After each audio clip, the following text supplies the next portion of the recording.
Kate's going to be joining us remotely today.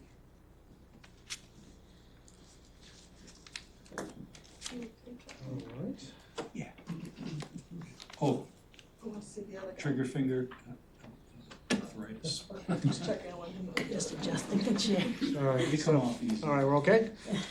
All right, would like to welcome everyone to the January 31st meeting of the Committee to Review and Assess Zoning and Review the Town's Use of Regulatory Agreements.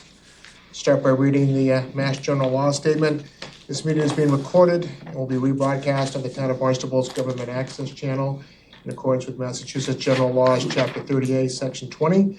The chair must inquire whether anyone else is recording this meeting, and if so, please make their presence known. Seeing no one. This meeting will be replayed via Xfinity Channel 8 or on High Definition Channel 1072. It may also be accessed via the Government Access Channel live video on demand archives on the Town of Barnstable website. Good afternoon. Good afternoon. With that, I'll ask Cynthia to conduct roll call. Members of the committee, Catherine Ledeck. Here. Ken Alsman. Here. Councilor Jeffrey Mendez. Councilor John Crow. Here. Councilor Matthew Levesque. Councilor Kristen Turkelson. Here. Councilor Charlie Bloom. Here. Seth Etienne. Here. Chair of committee, Bob Schulte. Here. You have quorum. And just a note, Attorney Connolly is going to be joining us remotely today for the meeting, so. Chairman Schulte, I am here. Great, thank you. Just a quick intro, thank everyone, both the committee, members of the public here today joining us. We appreciate the interest the public has shown in our committee's work. Just a reminder, the comments can be provided in person, via Zoom, or in writing. Email comments should be sent to Cynthia Lovell at Cynthia, CYNTHIA.LOVELL at town.barnstable.ma.us. Please note ad hoc zoning in the subject line, and Cynthia will forward all emails to the committee members. I have no other housekeeping items today, unless anyone else has anything. Otherwise, we've got a fairly ambitious agenda, so we'll try and jump into that. Yes, can we go over some, I wasn't here in the last meeting, Yes. so just wanted to address certain proposals that were made in the last 2 weeks. I'm kind of curious about like what was the thought process behind the increase in parking minimums? I'm sorry, the increase in parking minimums? Yes, from 1 to 1.5 up to 2. Okay. Jim, do you want to tackle that, or just? You want to do the public comment first, and then we'll. Yeah. Why don't we're gonna readdress those items during the discussion on the memo. I think we're gonna cover all those. What are the questions you have, Seth? Was that one of them? Parking minimum increased, building height restrictions.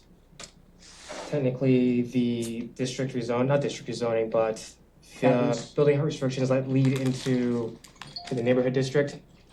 That as well, short-term rentals. Those are the main big three. Okay. A suggestion? Sure. I mean, all of that discussion is on tape. Maybe Seth could watch the tape and then we could go over any questions he has about the back and forth or points that he wants to add at that point.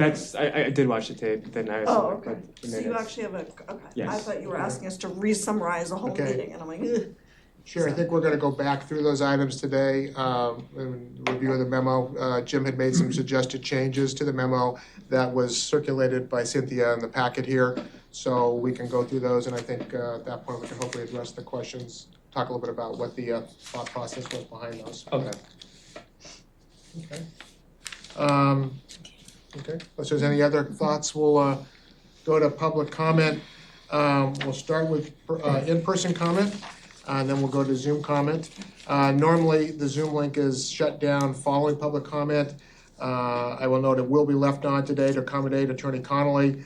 However, I ask anyone that may be watching remotely to ask their questions during the Zoom comment portion, just to be more efficient. So with that, I'll open it up to in-person public comment. We've got a few people in the room. Anyone want to go first? I would like to be able to reserve doing that at the end for me. I'd like to see what you're going to talk about and put questions down for myself.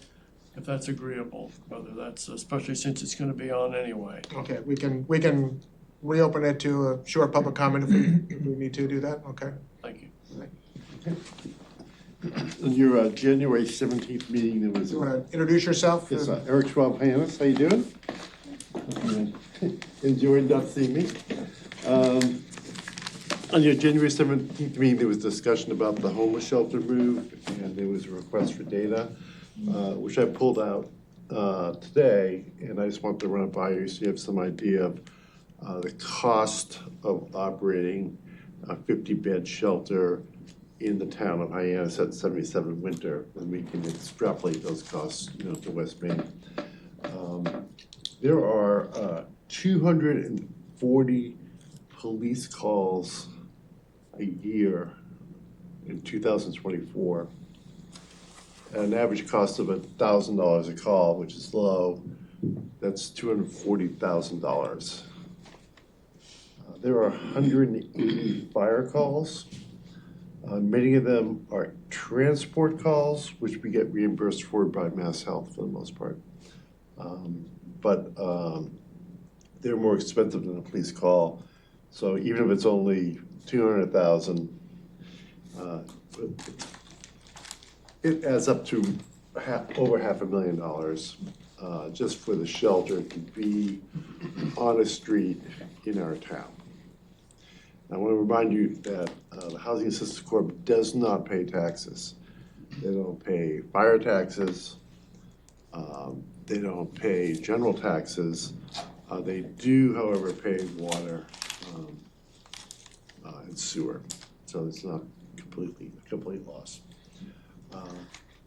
And a more significant issue that came up yesterday at Town Council is that the Housing Assistance Corp is planning to invoke the Dover Amendment to force the move of the shelter from 77 Winter to 460 West Main. So their expectation is that they will invoke the Dover Amendment, bypass planning, bypass the town council, go directly to site plan review, which you'll recall is not the most citizen-friendly venue. There was, when there was a discussion about the impact on the Independence House at a recent site plan review, it did not go well for the citizens. It's just not a warm and fuzzy place. So it also creates the likelihood that if HAC is successful evoking the Dover Amendment this time, they're basically going to be able to ride roughshod over the town of Barnstable anywhere, anytime. There's no restraint. My understanding is Allison Magenta marched into the town manager's office, informed him that she's moving the shelter, and told him there's nothing he could do about it, turned on her heels and walked out. Okay. So if that's the attitude of the Housing Assistance Corp towards our community, and we recognize at least $500,000 a year in costs associated with just one of their properties, and they have many here in town. The net cost of supporting the Housing Assistance Corp could easily exceed $10 to $20 million a year. Easily. I just started this one property, I'm gonna pull the police records for the other properties. But so here's an organization that is profitable. They have $20 to $30 million a year in revenue coming in from various sources, from donors and from the state. So they have a pretty healthy cash flow, new cash, $20 to $30 million a year. They're expanding their footprint, especially here in Hyannis. They're acting with impunity towards our town management, and they're in a position to disregard our zoning. So that's not a good position for us as a town. And there isn't a lot of mitigation. The one thing that I could think of, and hopefully you guys, since you're really much more skilled than I am at this, there has to be something to rebalance this relationship. And the only thing I could think of is the pilot program, which is payments in lieu of taxes. So in Boston, for example, in Cambridge, next door, Harvard University owns an enormous amount of property, and they don't pay taxes. And Boston has 160 universities, libraries, museums, don't pay taxes. And the city negotiated reasonable payments below the current tax rate. You know, didn't try to stick it to them, but they actually sat down and said, if you want to do business in our town, then we want you to contribute to the well-being of the town and to the well-being of the residents. That goes well beyond just those in need of affordable housing. It includes those of us who live here and have jobs and have houses and want to raise our kids. You know, we have a right to a decent life too. And, you know, we don't have an obligation to subsidize the Housing Assistance Corp. You know, particularly since the executive staff there earn well into the six figures. You know, it's not like when Rick Presby ran it, these people, you know, are well compensated. They have a bunch of money, and they should probably pay some taxes. And before they come in here and invoking the Dover Amendment and moving the shelter wherever they want, someone should have a conversation with them and talk to them about how they're going to moderate their behavior and become a meaningful contributor to the community. I think that's what I would like to see some of our illustrious town councilors do, and just have a conversation with them. I've been going up and down West Main Street. No one wants that shelter. They're aghast at the idea of it, just aghast. But they're also very decent human beings, and they're also very caring. And we kind of sort of talked about, maybe we can take half of it. You know, maybe if someone else wants to take the other half, you know, maybe some other village wants to step up, or some other town wants to step up. 50 beds is a big commitment. It will overwhelm our rather small village, but we understand we have an obligation. We just don't feel like we have the whole obligation. So, you know, we'd also like to suggest that's a pretty big building, and they could put some workforce housing in there. So maybe they could put a mix of housing in that, you know, some decent workforce housing mixed with people who are looking for jobs and maybe, you know, don't want to be homeless. And you can create a positive environment that reinforces a decent work ethic. So we want that part of the shelter. That people are looking for a job and, you know, want to be part of the community. And there are opportunities for work on West Hyannis. We have the supermarket that, you know, we have summer work. So again, we need someone to have a conversation with Housing System Corp to talk about moderating their behavior and moderating their impact on West Hyannis. And we'd like to suggest they sort of split up the shelter. You know, I don't know if another village is actually going to step up and offer to take it. But maybe, you know, Yarmouth would take some, maybe Dennis would take some. Hyannis does not have to be the hub of homelessness. And West Hyannis doesn't need to be the hub of homelessness. You know, and really smaller shelters, I think, are more conducive towards recovery than large, you know, bunk-style housing, you know, with a lot of side dealing going on at night. You know, it's just not conducive towards recovery. So those are my suggestions, and we hope that when you talk about housing, you talk about zoning for housing, that you also consider the Dover Amendment and whether or not you feel it's a threat to our community and that needs to be addressed. Thank you very much. Thank you. Anyone else? Mr. Gregory? Is there a sign in or just roll with it? That's okay, I know who you are. Thank you. I'll write you down. Chris Gregory, Centerville. I'll just say I wish it was more walkable. I live in walking distance of where they want to build a homeless shelter. I'm raising kids here. I'm not worried about it. I do have questions about the last meeting you all had in two respects. The first, around the parking limit. And I'm wondering if you all have access to data that we're not privy to, because watching the video, there was an appearance of my interpretation of the conversation was that Mr. Kupfer had given you a parking study that said that they weren't terribly concerned about the amount of parking in the area of these developments. And the concern was that it was an old study. And your one committee member who has a background in planning made a suggestion about creating a permitting system. And those were all seemingly ignored with the aim of moving the parking requirements up higher on these properties. And so if there's data backing up that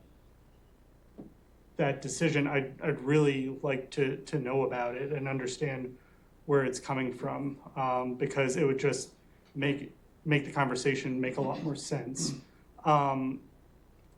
I would hope that if the main concern is that the parking study's out of date, that we could maybe just recommend that any developments with the lower parking limit be put on hold until a new study can be found if they're in the process of being approved, and then use that new study to determine if it's still appropriate or not.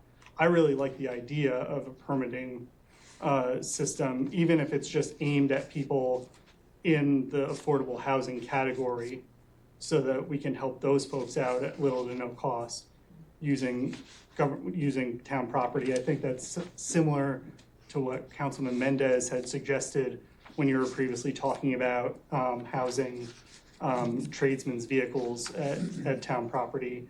I think it's the same kind of concept. But I understand that there's a concern that things are too open at the moment, but I would like to see those concerns backed up with something empirical to justify what seemed like a more drastic shift in the other direction. And if there's a middle ground, there's a middle ground, that's great. But I just want there to be some substance instead of the appearance of like, my gut says so. And you know, if it's more than that, I'd love to hear about it and process that. With the conversation about building height, I don't really know what the difference is between a 3.5-story building and a 4-story building. But again, if we're giving up half a story so that we can have like pergolas and rooftop bars, but we don't want 4th stories that can have more housing, I don't get it.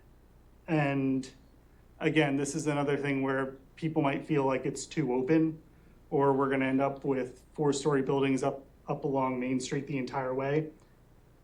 I don't want that either, but I don't necessarily think that that's a tool that you want to rid yourself of completely as an option. And that's kind of the concern I have, is that we're just taking options off the table by saying carte blanche, we don't want this anymore. And so maybe if there was a suggestion of, we only want 10%, 20% of the frontage to be this height and no more, and use that 4th floor as an incentive for people that want to go above the 10% affordable housing rate. There's been a lot of conversation in the other housing committee about 40Bs, and I don't understand enough about those to know a lot about the controversy they bring up, but 25% affordable housing sounds a lot more than 10%, especially for larger developments. And so even if we're not calling them 40Bs, if someone wants a 4th floor and they say, we'll build up to 25, or we'll build up to 20% and we'll get some 3-bedroom apartments that are affordable, because I know the regular housing committee has been excited about trying to make some of those larger units available to affording. I think that those are compromises that we can make to materially aid the people who need housing. And maybe everyone comes out of it thinking, oh, I think we could have gotten a little bit more out of that compromise, but that's probably an indication that it actually is a compromise. So those are kind of my thoughts. I know that this is a zoning committee, and so I'm really just speaking to the town councilors here. I really want you all to take a bigger picture look at the parking issue and the fact that we're concerned that people need cars to get where they need to go. And I'll tell you, like, I work from home. I need a car just enough to need one. And it sucks because it's car payments, it's interest, it's gas, it's insurance, it's maintenance for a thing that I don't use enough. That's devaluing itself sitting in my garage. And I feel like I can afford it. Some people can't necessarily afford it, but they need it. And so there have to be other ways that we can make it easier for people to get around, whether it's bike shares or e-bike shares or car shares or better busing. Because if you can take that burden off of them, you're moving the needle for those people. You're giving them, $500 back in their pocket every month, or so that makes a huge difference for someone at that income level. So that's not the purview of this committee, and I understand that shouldn't be a topic of conversation, but that's really like the type of systems thinking I want you all to consider when addressing this topic in other areas of your governance. Because like if your goal is to really make a difference in these people's lives, then I think there are things you can do to like make their pocketbooks a little bit heavier at the end of the month. So thank you all. Have a good day. Thank you, Mr. Gregory. Do we have anybody on Zoom? No, there's not. Okay, great. Like I said, Zoom will stay open then for Attorney Connolly. But does anybody have any thoughts they'd like to address public comment? Charlie? I think we've heard some really good ideas here today from both speakers.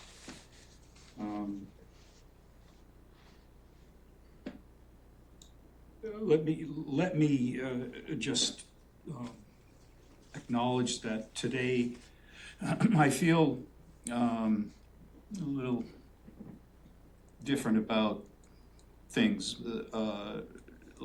The meeting last night, the town hall was a fiasco of politicization, in my mind. And Chris, you spoke eloquently of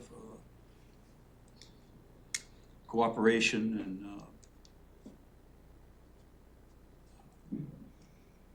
I feel quite negative about the possibility now of the town council working in any cooperative manner. I've tried to work cooperatively with everybody, and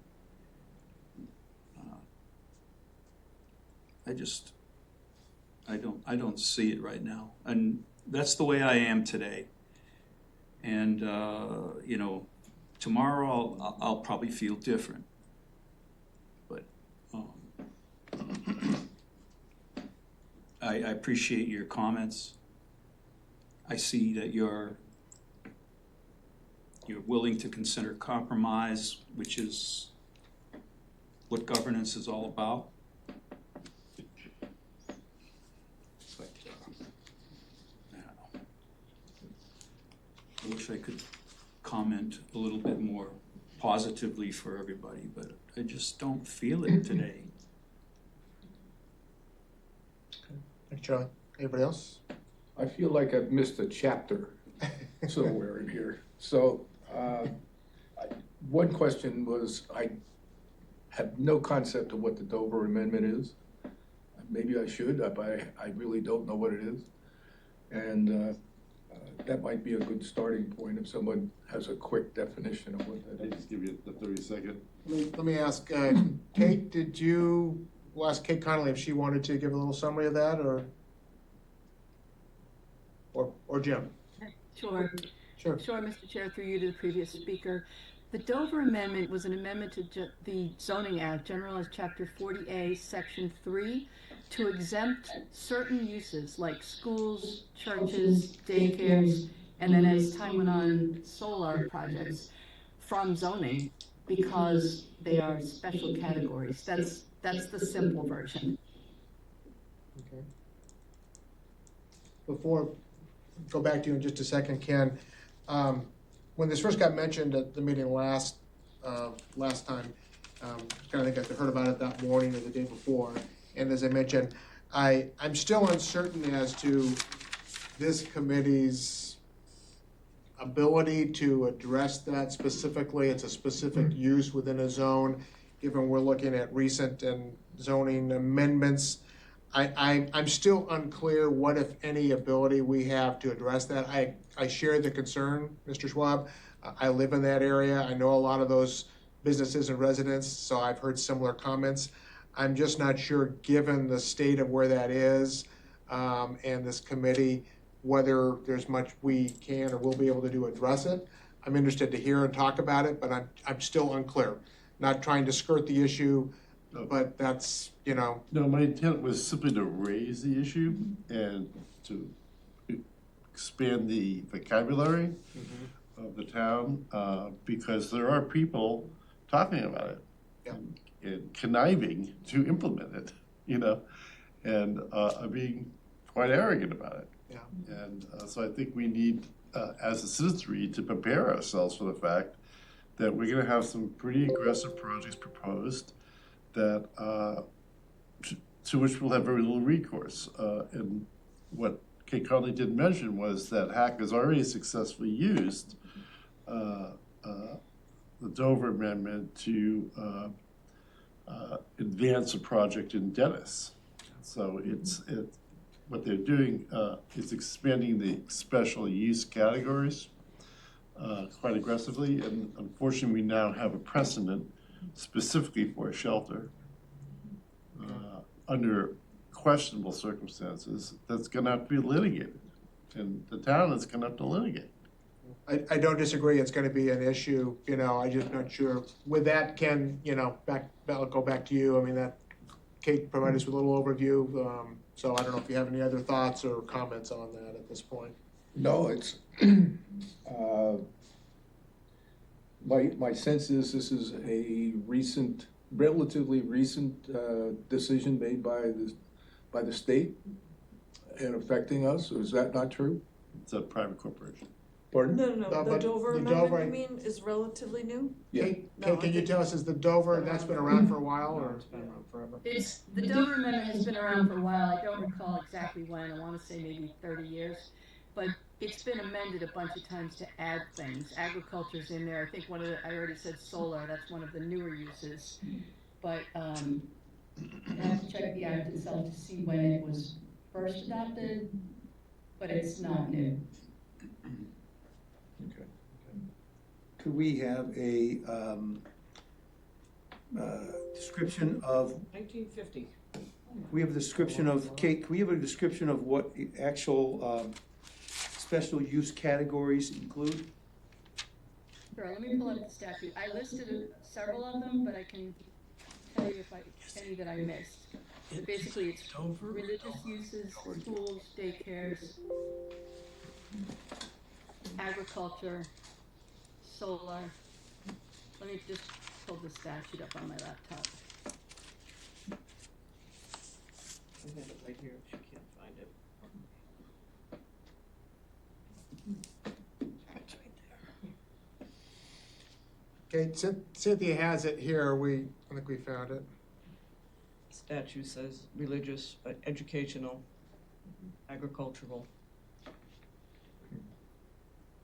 Yeah, it basically says no zoning ordinance or bylaw shall regulate or restrict the use of materials or methods of construction, or structures regulated by the state building code, or or prohibit unreasonably, blah, blah, and it names a bunch of, it then starts mentioning the types of uses.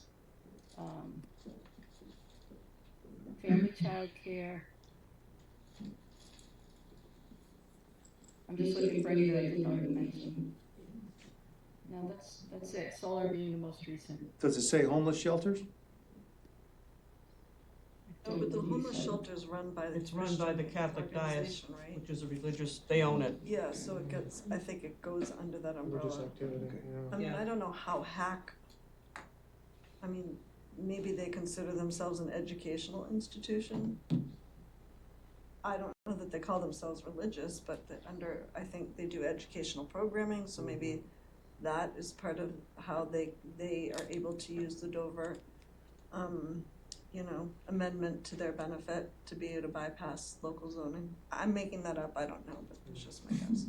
So it could be, Yeah, if it's owned by a religious sect or denomination, then that is covered as one of the exempt uses.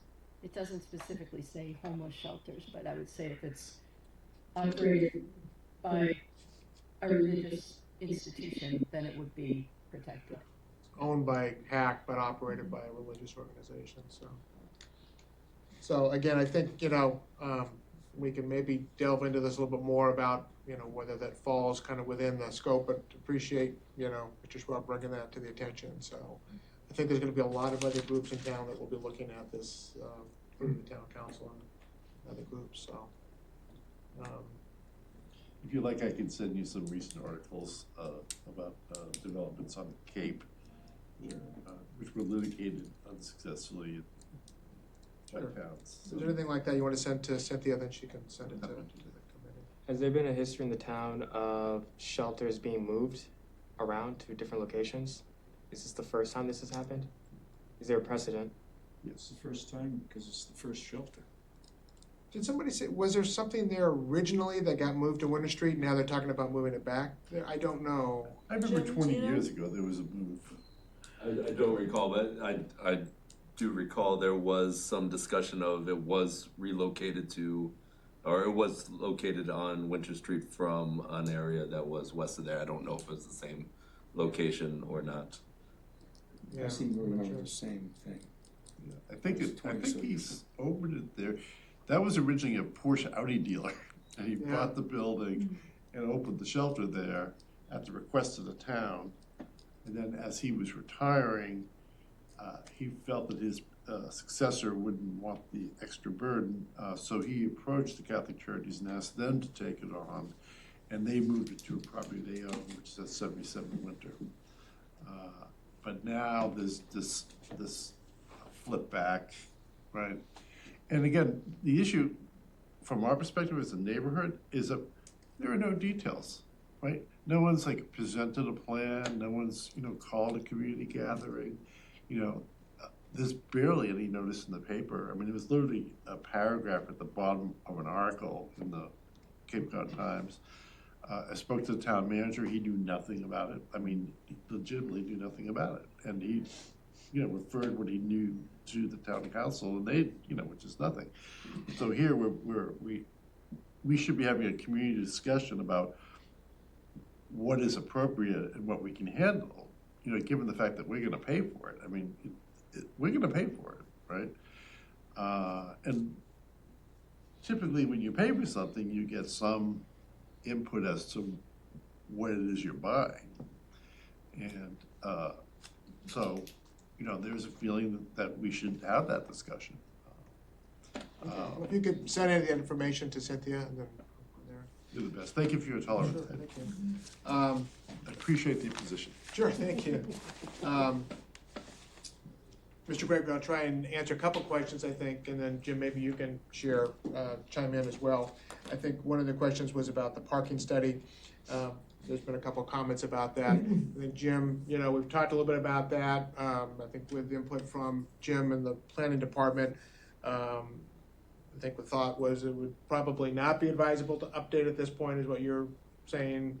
The cost of that Oh, and so we're actively implementing the strategies that were in the plan itself. And I mean, on the ground, while it has been, 8 years or so, there hasn't been significant change. So the sure numbers of parking spaces are the same, if not greater, today. So we certainly can, if the recommendation is to ultimately update the plan, we certainly can. It wouldn't be maybe as large of a lift as I would originally have thought, because it probably is not a brand new study. It would just be a slight update to the existing study. So we certainly could, if that's a recommendation. I don't know if the strategies ultimately are gonna change much though. So the thought was that, it may be an ultimate recommendation to update it, but I wanted to share with you Jim's conversations and thoughts about the study to begin with. I'm sorry, did you have a comment? Sure. For the information of the committee members, like, what's your confidence level of the original recommendations of that study? Like, are you still like on 90%, like, I feel good about those recommendations, or closer to 7? Like, what's your, feel good about it? Yeah, I mean, the traffic engineers are very knowledgeable. I feel good about the study itself being completed accurately and sufficiently. And again, as I mentioned, many of the recommendations we're actively working on. So for instance, wayfinding, shared uses, shared parking spaces is something that we're actively trying to work with private property owners on. A parking management district, we're actively investigating whether that's the right thing to do. So yeah, I mean, I have fairly good confidence in the fact that the strategies are something we are actively continuing to investigate. And when each one of them, such as the parking management district, the next step is, okay, let's evaluate that parking management district and see if it's right for the community. And we'll bring those findings back to likely the council and say, much like we did with the district increment finance district, that we brought the results of that, and we said, do you agree that this is the right thing to do? And we'll likely do very similar there. So it's an iterative process, and that's why I say, the park study, while it is 8 or so years old, unfortunately, it takes that amount of time to get from a plan to implementation a lot of times. So, And I just said the kind of things that we're thinking about with the plan, I think we've already discussed that the things, specific recommendations that we want to encourage, they do implement, and some of them are under process. But there are things that we're really not considered in. For example, what's happened to lifestyles since COVID. They're anticipating going from a one-way to a two-way. All those are things that may impact that study, and that may be the recommendation to update it to reflect some of those things. So, like I said, Jim, we may not be quite the heavy lift we thought, starting from square one, but there may be some things. And as far as we're not privy to any data that the public's not, I believe that parking study is available to the public. So that's available. Jim can probably share with you exactly where that is. But there's no other data. We've asked for a copy of the study, just like the public can, and that's what we reviewed in the discussions. As to the specific amounts of parking, I think prior, when we started the conversations, we talked to Jim to get his input, and I think before this committee even met, there was already a sense from the community and the powers that be that the one was too little, and there was discussion of really needed to be probably at least 1.5. Things weren't taken into consideration as handicap requirements, necessarily visitors. Well, we'd all love to get rid of our cars. The reality is the Cape doesn't have the kind of transportation systems that a Boston or major city, so it's gonna take a while before people will be able to get rid of their cars or go to one. I have a son and daughter, they're probably not much younger than you, Mr. Gregory, and I can tell you, they don't know how they could live with one car. With kids, daycare, so not everybody feels comfortable with saying we can get rid of our car, even though it costs things, expenses and things for insurance. We have to be realistic about what the environment here is. So we had already talked about the need to probably increase that. Jim addressed the group, we talked about that. So that's kind of where that evidence came from, feedback from some of the businesses, the owners and things like that. So that's where we started looking at the 1.5, perhaps up to no more than 2. So it wasn't something that we pulled out of thin air. It was based on what we were hearing feedback from the public, property owners, from information that the town has as well. Your comment about the permitting program, I think we've talked about that. It wasn't that we dropped it. I think the reality is that a majority of the parking that is out there is privately owned. So the town is not able to implement a permitting project, a permitting program, because they don't own the property. It has to be something that if someone's gonna develop a property, they have to go to the adjoining property abutter and ask them if they can get a right to park there, or you have to go to a merchant in town, if you live there in one of these buildings, and ask that merchant, hey, can you go ahead and cut a deal with me to park? The town does have some permits that are available, but it's a fairly limited program. So our constraints are the fact that the town doesn't own all that parking and can't simply say, we're gonna implement a permitting program. So that's the difficulty with the idea of doing a permitting program. So those are some of just the thoughts, we kind of respond to your questions. But we own the lot outside, right? The town lot, yes. Yes, absolutely. Yes, I'm sorry. It's okay. I just want to make sure that I'm clear, and Jim, you can answer this for me, but there is no, even within the parking, the permitted parking that we have, that's daily permitted parking. Daytime parking only, correct? Meaning if I work at Puritan's, and Puritan's applies for 5 permits for their employees, and I'm lucky enough to get one, it's for daytime parking in the town parking lots. So we have no overnight parking. I just want to be clear, because I understand. Sorry, no, I don't want to cut you off. Go ahead. I mean, I understand what you're saying. My misconception when I started was like, well, why can't we just park in the town spaces? Because we do not allow overnight parking in our town spaces. And as Bob said, we don't own the private spaces, so you could hire a private space from somebody, but we don't really have overnight parking. So you know. There is some exceptions to that. So as I mentioned, so for instance, the example of the Chez Antoine building, as I call it now because I go there too much, and they have a residence above, and we have the Ocean Street parking lot behind.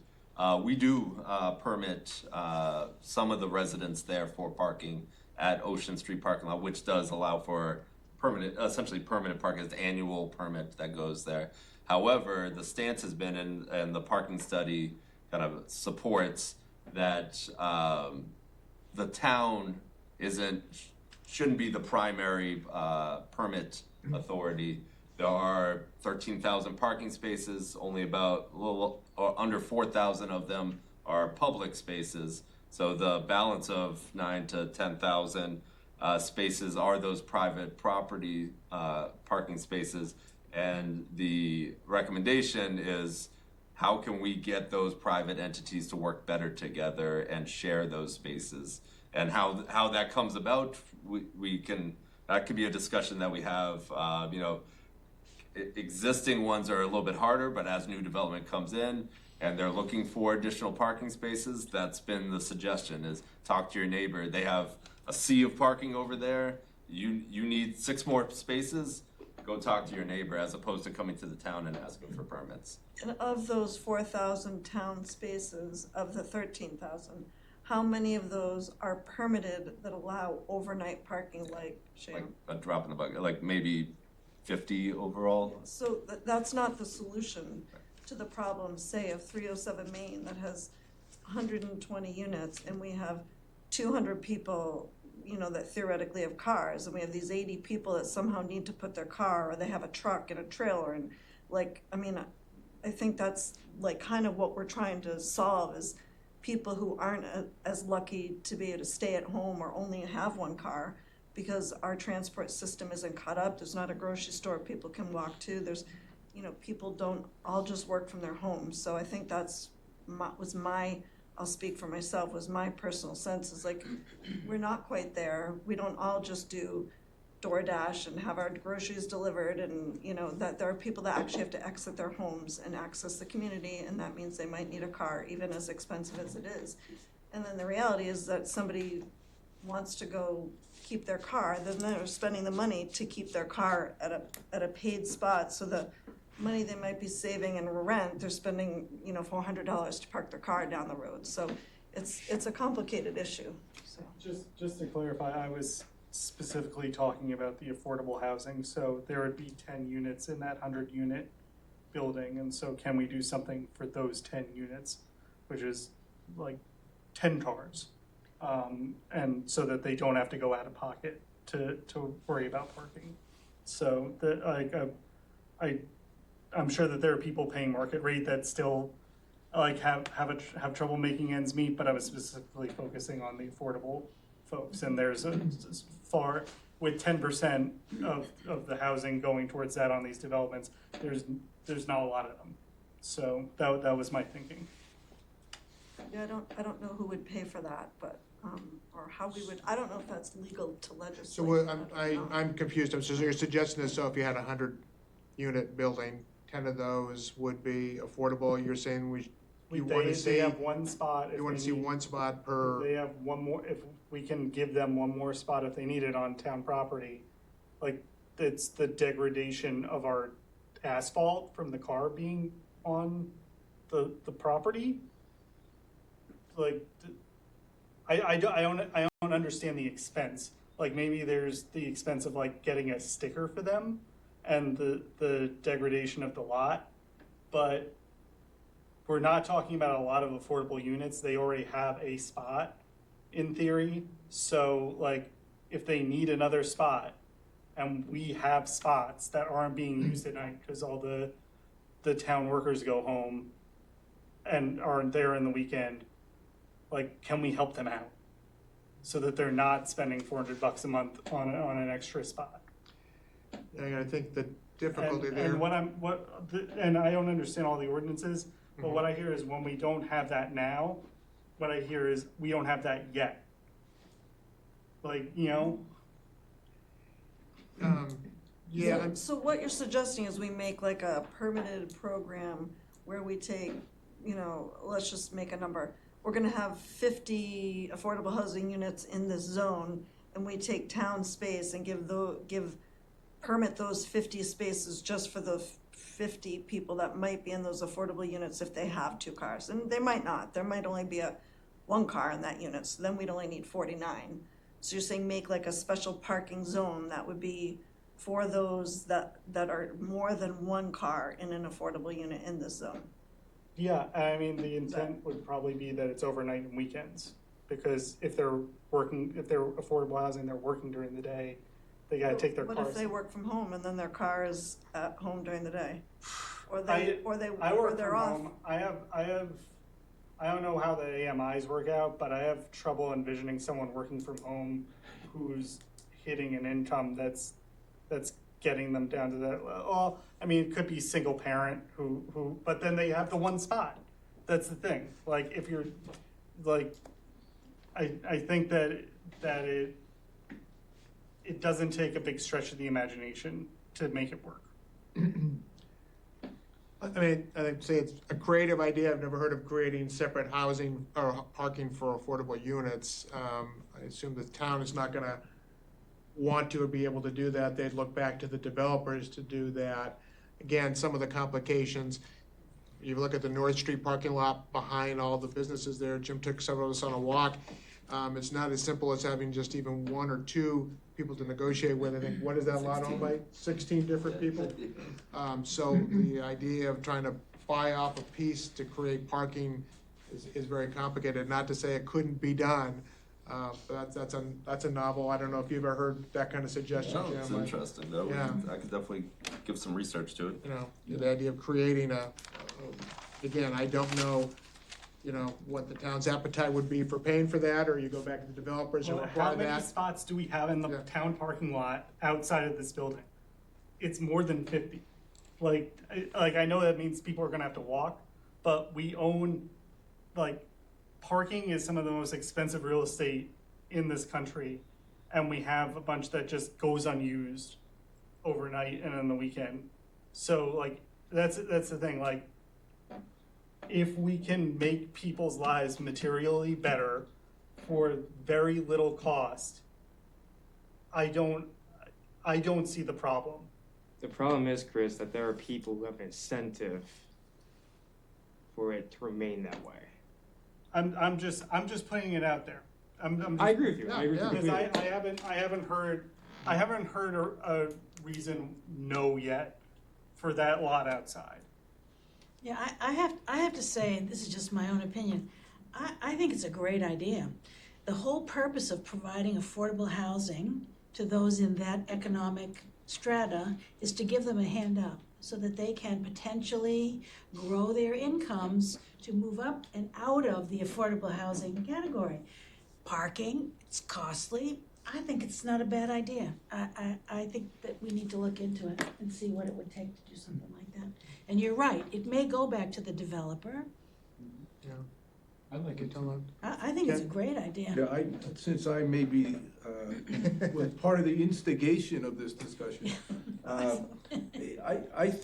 question, I guess, for Jim is there any progress being made on the district, the management district? Yeah, we actually received a grant to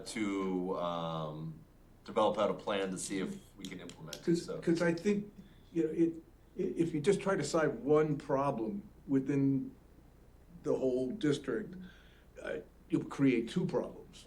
And it just seems to me that that's, as much as I love this committee, I don't think this is really in our bailiwick.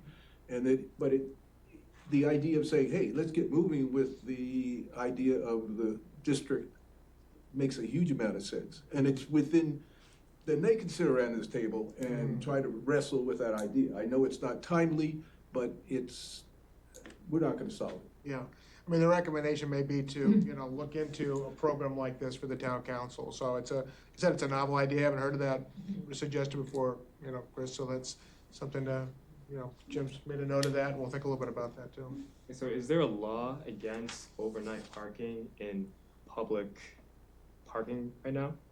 Yes. Like, there's a law Yeah. that we cannot lobby against.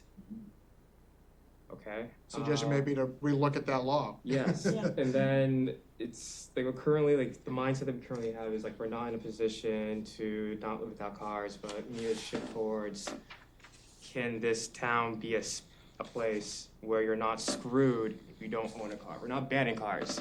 It's all about having the option to use a car, making it optional. Yeah, we've had those conversations before, that sort of, we know long-term, the goal is to make it a walkable community where you have easy access to all the things that you need, right? We've had those conversations before. I've lived in those communities. It's great to not have a car. We're just not there yet. But yet, we then have parking minimums that force the developer to give up space that could shelter someone. That then is now space dedicated to a car that may or may not exist to whoever affords it. And then that cost for the parking spot goes into the rent of those units that continue to make it more unaffordable. A program like this would help offset some of those costs though, right? Yes. Well, I just want to go briefly back to the memo that I'd asked for, that you would say, where they talk about the cost of building a unit with government help is $600,000 per unit. And without government help, it's $291,000. And I don't know that government can have all of the solutions for stuff like this, but I think we add to the cost if we get too complicated. Does that make any sense? Huh? I hope so. 2%. Well, I think, we'll take that consideration, that suggestion and consideration, give some thought to that as maybe something we look at, within the parking, so. I mean, if you had multiple developers and multiple developments, they would be able to play off each other in offering parking that they would build into their rental prices, where one developer and development could have dedicating parking that they would pay for and have market rate rentals, where the other developer may not offer parking at maybe a more affordable rate. and using, I don't know, maybe the free market, they can then price at their own levels and rates to then attract whoever tenants can afford so. Yeah, I'm not sure how that would work, within the developer. I think you'd have to be consistent with what each of the developments would have to have in terms of parking. Right, you would have to have the minimums, so if it's currently the one space, then yes, if you needed additional parking space, you would have to meet that minimum first. Yes. And then, you could share the additional parking. But also in a reality or in a situation or in a timeline where those minimums do not exist. A developer wouldn't just disregard parking because they know they have tenants or they're trying to attract a clientele who owns cars and vehicles. So within their own pricing structure, they already have it baked in that whoever is going to be a tenant at that development is going to have a car and therefore we need parking. So everybody has 2 spaces in this one, they pay for more parking or something like that. You're saying if they wanted to do that. If they wanted to do that without any law or ordinance that would force them to, but based off of the free market or whatever their business structure is. Say 90% of every facility that's built has market rate housing in it. So that kind of almost guarantees at least 80% of the people there are gonna have 2 cars. How so? Because they're gonna be wealthy, and wealthy people have cars. It's the people who aren't wealthy that need the help with the parking spaces. But in the meantime, right here and now, we need to permit parking. And every housing, every development that goes up now is one car per unit. That's not enough.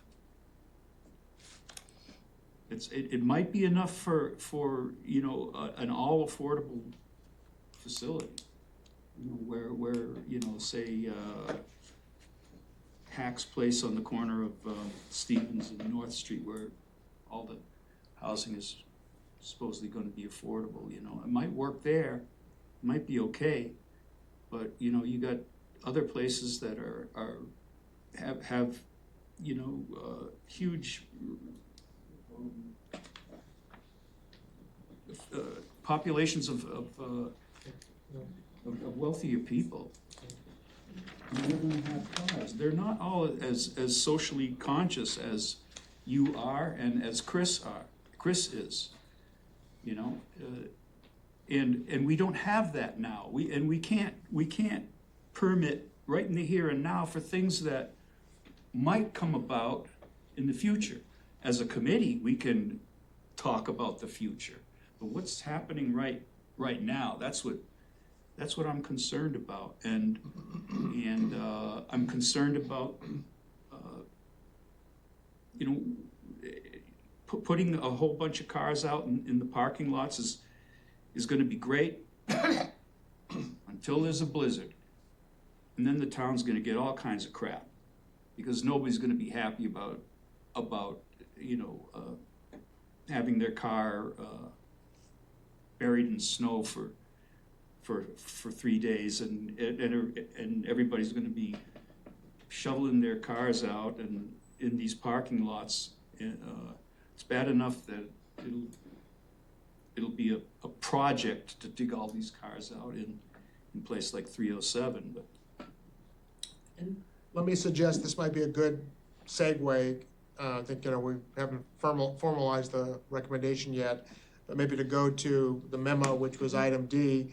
Parking is the first thing, and Jim, maybe you can walk us through the changes you made, and that might give a little bit more color. I think we've addressed some of the questions you had, Seth, as to how it came about, the recommendation we were considering. Excellent, so hopefully everyone has a copy of the memo that was updated. I tried to capture the comments that were made at the last meeting.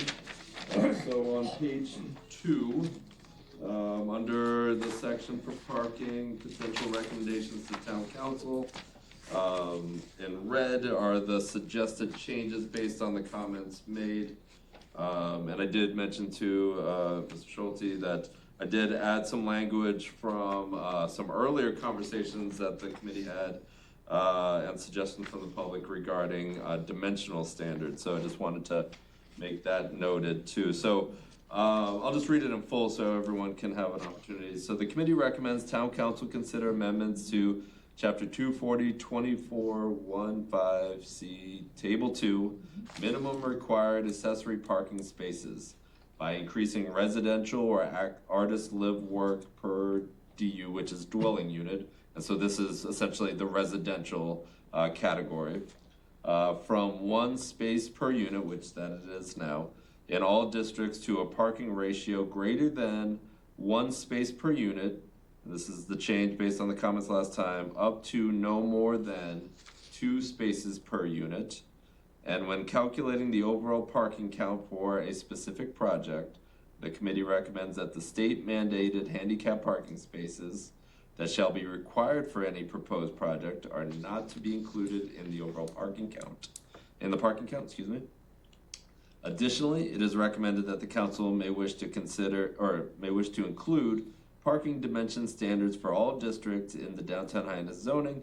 These dimensional recommendations are that new proposed parking spaces shall be a minimum of 9 feet by 18 feet, and that a drive aisle between parking spaces shall be a minimum of 20 feet.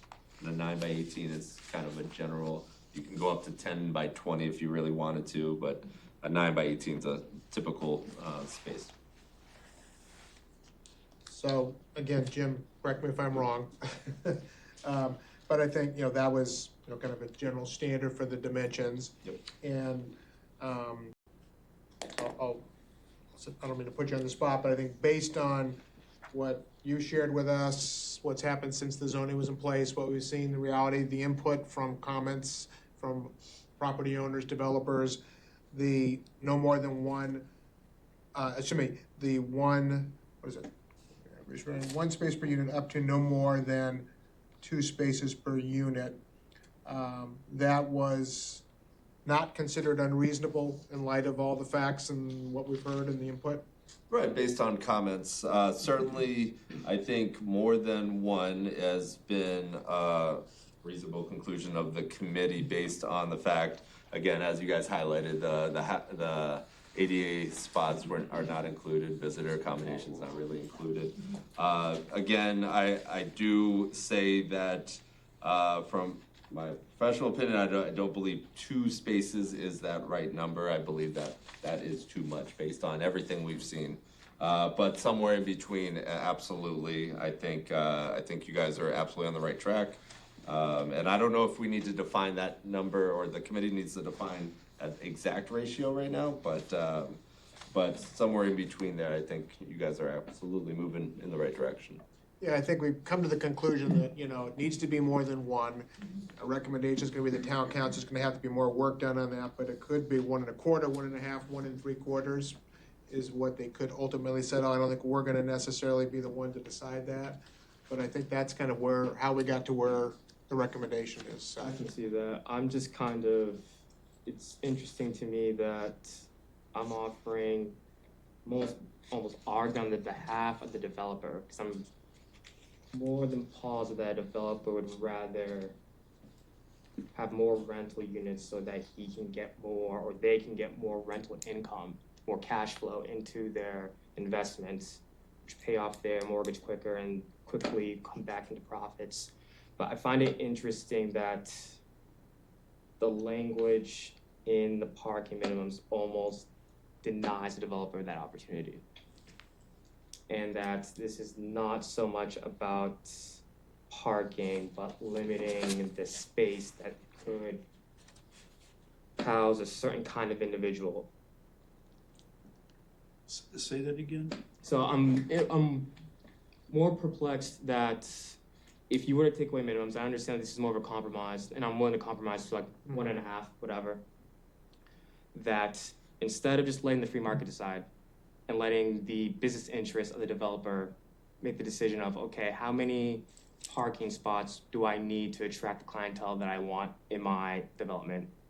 We are going to force the developer into a decision of, okay, I have to sacrifice this amount of plot space for parking.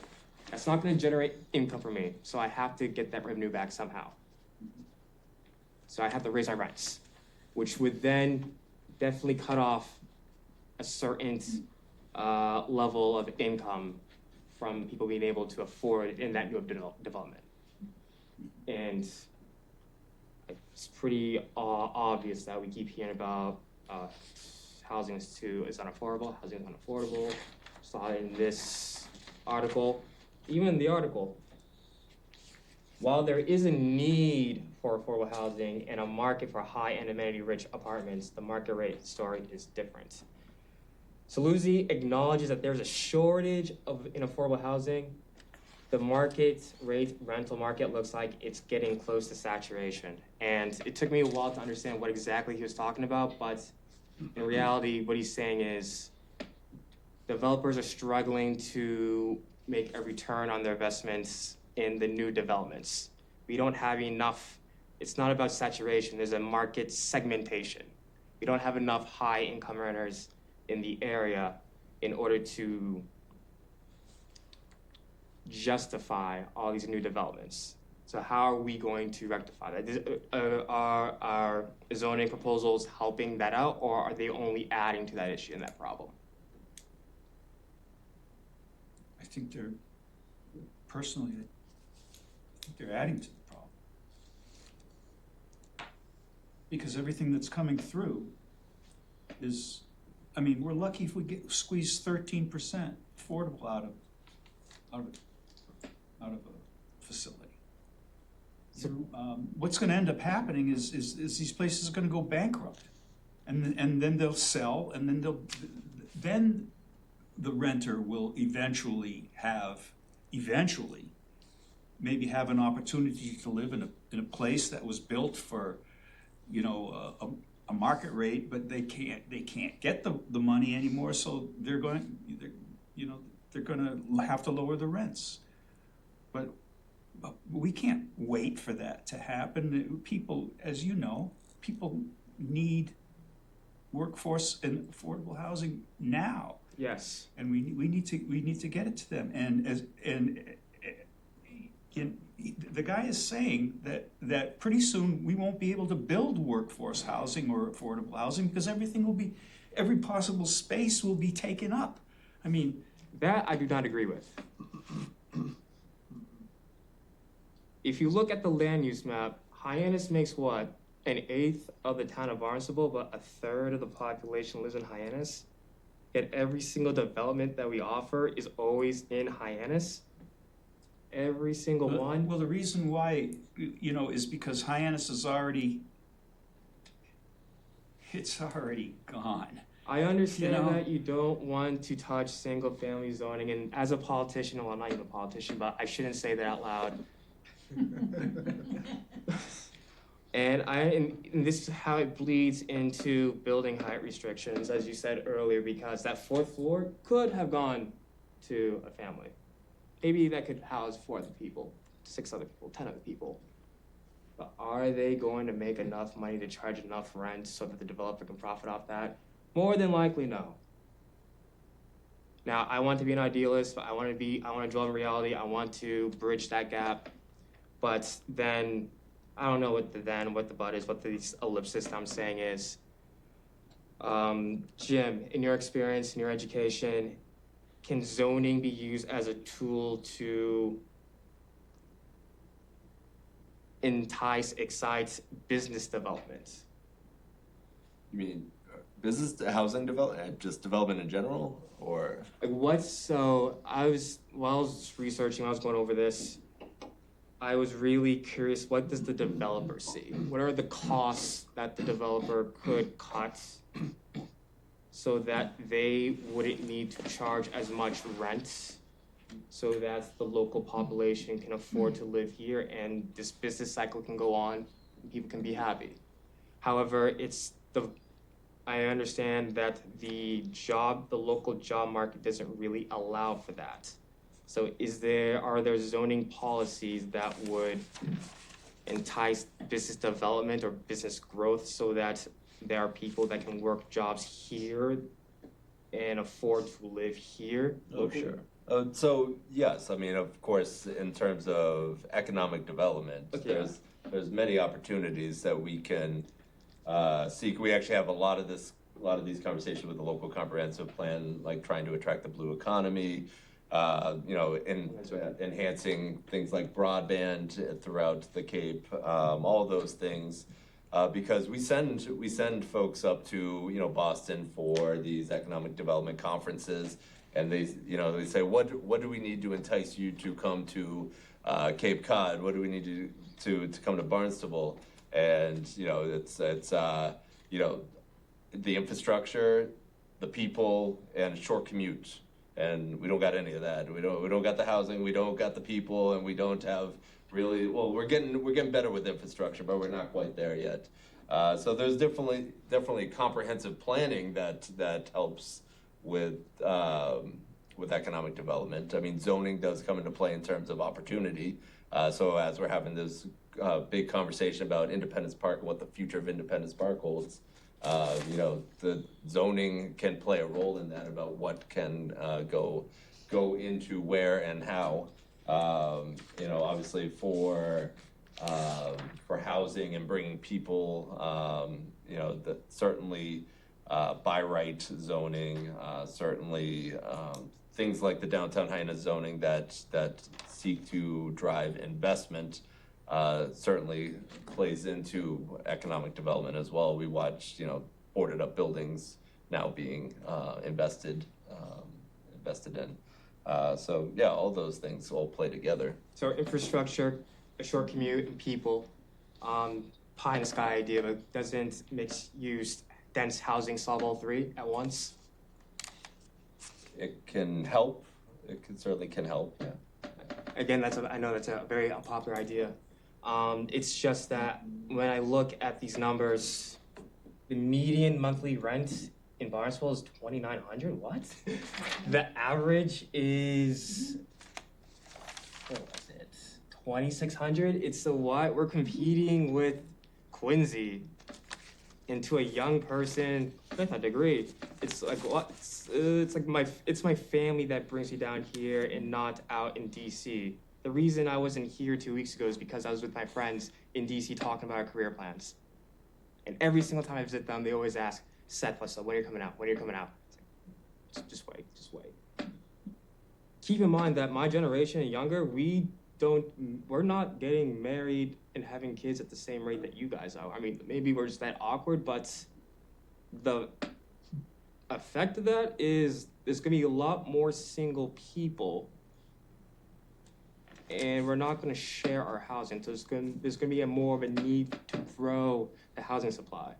And the housing, it's not that we ran out of space to build. We are artificially shortening the supply. Artificially. And yeah, I know, very unpopular to say out loud. Saluzzi said, if you build too many houses, multifamily apartments or developments, you'll find yourself with more units than there's a demand for. That's a good thing for renters, but not for developers if they're paying a mortgage. Amazing. I say all that because last night I was just messing around, going through school demographic data. I was on the Department of Education's website, just like looking at different schools, especially here on Cape and Barnstable. And I came across the demographic enrollment data of the local kindergartners in Barnstable. So obviously, there are five kindergartners that serve the entire town. 2 in Hyannis, 1 for Osterville, Katuitt, Marston's Mills, BWB, and then Centerville. And I'm using or looking at that data, I can then use it as a proxy for the makeup of what a family with young children looks like. If you just count the kindergartens at High West, that I went to, and Boston Community Innovation School, that used to be High East, 3 out of 4 kids, we're talking 6 to 7 year olds, 7 kids who are turning 6 this school year, 3 out of 4 kids that go to kindergarten in Hyannis come from low-income families. 3 out of 4 in Hyannis. Outside of Hyannis, it's 1 out of 3. Well, you know, I worked at Hyannis East, and we had, I think the numbers might even be higher than that. That's just what's reported to say. Based on the free lunch. I think High West is like something like 95% free lunch now. If I'm just talking about high needs, and high needs runs the gamut from low income, so 200% of the federal poverty rate, all the way to disabilities. In Hyannis, just Hyannis, if you go to kindergarten in Hyannis, 7 out of 8 kids are high needs, compared to just under 1/2 outside of Hyannis. And so all this development happens in Hyannis that they can't really take advantage of, but everyone outside of Hyannis does. I mean, Town Hall's here, Sturgis is here, and I'm not, you would think I'm biased, but my own sister went to Sturgis. She was prom queen, I was there. So it's kind of weird to be on a committee that is proposing ideas that would only accelerate this inequality between those who grew up here and those who do not. And it's as if it's just a fertile ground for exploitation for everyone else. And now it might be just, I don't know, fear maybe of speculation of, oh no, if we turn Barnstable into multifamily zoning housing, then everything's just gonna go and crash. But it is much more likely that if you don't heed the warning of the younger generation of kids just leaving after you graduate, because all those kids that go to Sturgis, they are 90% of them, 97 go to college, and as one of those high achieving kids, the goal is always to leave and never come back. I'm the anomaly. That's not, I mean, I don't think there's anything wrong with leaving Cape Cod and never coming back. I mean, I don't think our requirement here is to make this place so that everybody that's born here can stay here. That's not everybody's ambition. It's not a requirement, but there is also. But I'm just saying, Seth, let me finish, is it's okay if people wanna get an education and they wanna leave this place because there's something more for them somewhere else.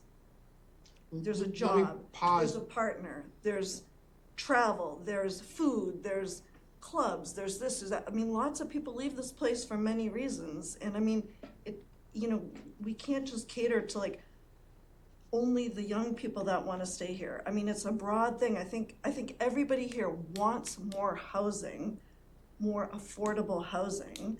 And I think what our concern is that we're building so many market rates that aren't affordable for me, forget about an affordable housing person, that we want to encourage sensible development that looks towards providing for the people that need it the most and not flooding the market with just market rate housing and leaving those behind. I think we can all agree on that. So, and I don't know that a developer will necessarily say, I'm gonna provide parking to, bring, market rate personage, because the reality is they wanna build on every square inch they can to monetize every square inch they can. If we got rid of no parking requirements, that would probably be the best thing we could do for development, because then we could just say, we don't care if you have a car or not, and figure it out, and you'd be like scattering them into the neighborhood. So I mean, I think we have to have some limits in our zoning that create opportunity for the people that inhabit the buildings, not the developer. Yeah, so thank you. I want to just pause there. I just want to bring it back to the parking. This is a good conversation, and that's one of the reasons we were very happy that you came on the committee, Seth, to bring that perspective, and I want to continue that, but I want to bring it back to, so we can get through this memo here for now. One last point, and Yeah. it's kind of weird that we use the phrase market rate market rate, because obviously if there is a surplus of market rate rentals, and the market is saying that it's out of range for us, and that's not market rate. That is a developer who made a business decision that is losing, who made a bet and lost, and is struggling to recoup those losses. We'll call it developer rate then, if that would work better, but I mean, the reality is that's the rate they set, and there's local developers here that own multiple properties that are empty and will remain empty because they actually don't need a profit because they already have enough money to literally leave units open. I mean, I know those people. I have one next to me. So literally, it doesn't matter whether I rent that or not, I already have enough money. So that will stay open until somebody walks in and says, I mean, there's a buyer and a seller for every item in this world. So if you set your rate at $4,000 a month of commercial, rental space, and you're like, I don't really need to take less than 4,000 because someday somebody's gonna come in and I'm gonna offer them 4,000. There'll be a buyer for that space at some point. And that person might be able to afford leaving that open month after month after month until that person shows up. Maybe there'll be a glut in the market where it eventually comes down, but we're not there yet, like Charlie said. But the obvious solution to me would then be tax that vacancy, create an incentive or disincentivize leaving vacant rental units. Now you're getting into a policy that's way beyond zoning. Yeah, I don't know, yeah, I would approach that, but, I mean, if we can bring it back to the parking for now, I think Yes. you said you understood kind of where we came from, I mean, in your mind, are you suggesting that you would, if you were to write this, you would have no parking requirement? In my mind, I'd rather do case studies on what happens in cities where there are no park requirements and see the effects, the long-term effects of that in different cities that are comparable to the makeup, income-wise, racially, educationally, of Barnstable. There are studies out there Yeah. that talk about that. Just Google that, it's out there, Okay. for sure. I think for now, what we need to do, because there's already a policy in place, we're just trying to see what we can do to kind of tweak that, and I think based on empirical evidence we've heard and things, at this point, again, the council's gonna need to talk about this, but it sounds like, somewhere between that one, not more than two, is what, the recommendation is we would have to have the council to take a look at. So, you may be talking about somewhere that the town might ultimately want to get to, but I don't think we're in a position to eliminate parking requirements now. I think we have to. That's sparks my mind. It's also in the interest of homeowners because who is going to work for the hospitals, provide all the service jobs, landscape all the lawns, if they are at a point where it's no longer economically feasible for them to commute into Barnstable? You're putting those workers in a position where a different town can then compete for their services.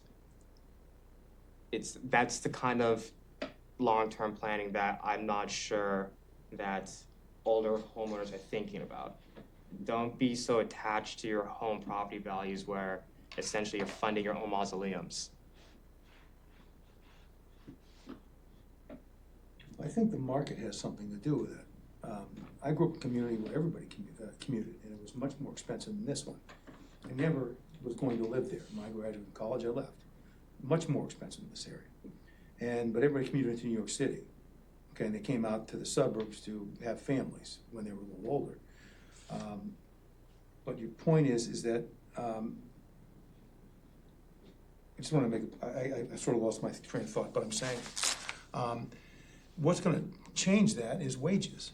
Yeah. Okay, wages will have to go up if the market is bereft of workers. So it's a supply and demand. So people, like right now we use H-1B visas or whatever those visas that bring people over because there's not enough people here that want to take the jobs that those people are trying to fill, especially for summertime employment. But the commute might not go away, but the wages will have to go higher for them to come and service here. And I think that's what's going to change it. It's not going to change it, but that's basically what the trade-off is. So, like I said, when I grew up, people commuted an hour to work at least, okay? And commuting a half an hour over the bridge isn't a total tragedy compared to other places. because traffic is crazy. And so I think it'll be a wage determination by those employers here, and then costs will go up for everybody. Okay, and that's sort of the cycle we're in. And people who can afford that cost will live here, and people who can't will find other places. And I'll have to agree with Kristen on this point, is that I could never afford to live where I was going. The starter homes were almost $800,000 40 years ago. Okay, but the best thing I ever did was leave New England and go and find my way in other places that were affordable. And then I eventually came back because I'd been somewhat successful in being able to afford a place here, and I still like New England. Okay, but I think the attitude, and we were talking about that, if I grew up here, I should be able to live here. Okay, I'm not saying that's wrong, but I'm just saying it's a little bit out of perspective. Because if I grew up on Oyster Harbors, would I expect to live there, or West Palm, or Palm Beach? Okay, everything's relative. And there are opportunities that people keep themselves from taking advantage of that are other places in the country where it is a lot less expensive to live. And it used to be a lot of those places didn't have enough jobs. But you go out in the Midwest now, some of those unemployment rates are under 2%. It's amazing. Where before, if you moved to Iowa, there's nothing to do there. Okay, and so I'm not saying that's going to solve our problems here. I'm just saying in general, the attitude is self-defeating, I think. And there's more opportunities at different parts depending on where the growth is at that time, where the jobs are needed at that time. And the attitude that I'm not going to go anywhere and I deserve to live here is preventing those people from actually moving on with their lives in certain respects. I'm not saying leave. I'm just saying I've done that. I've moved around and was able to create a life, and then I was like, when do I move back? So, and I moved back to an area from Connecticut that was still 4 times as expensive as living here. So, that's basically, I live in Ossville as a truck driver. I bought a small house and now it's worth way more than I did, but I live there. And, but it can't be done. It's a question of whether you are looking at the bigger picture and willing to take some chances and move to where the opportunities are. Because everywhere that's really expensive is expensive for everybody. And the only people who can afford those they're desirable areas to live.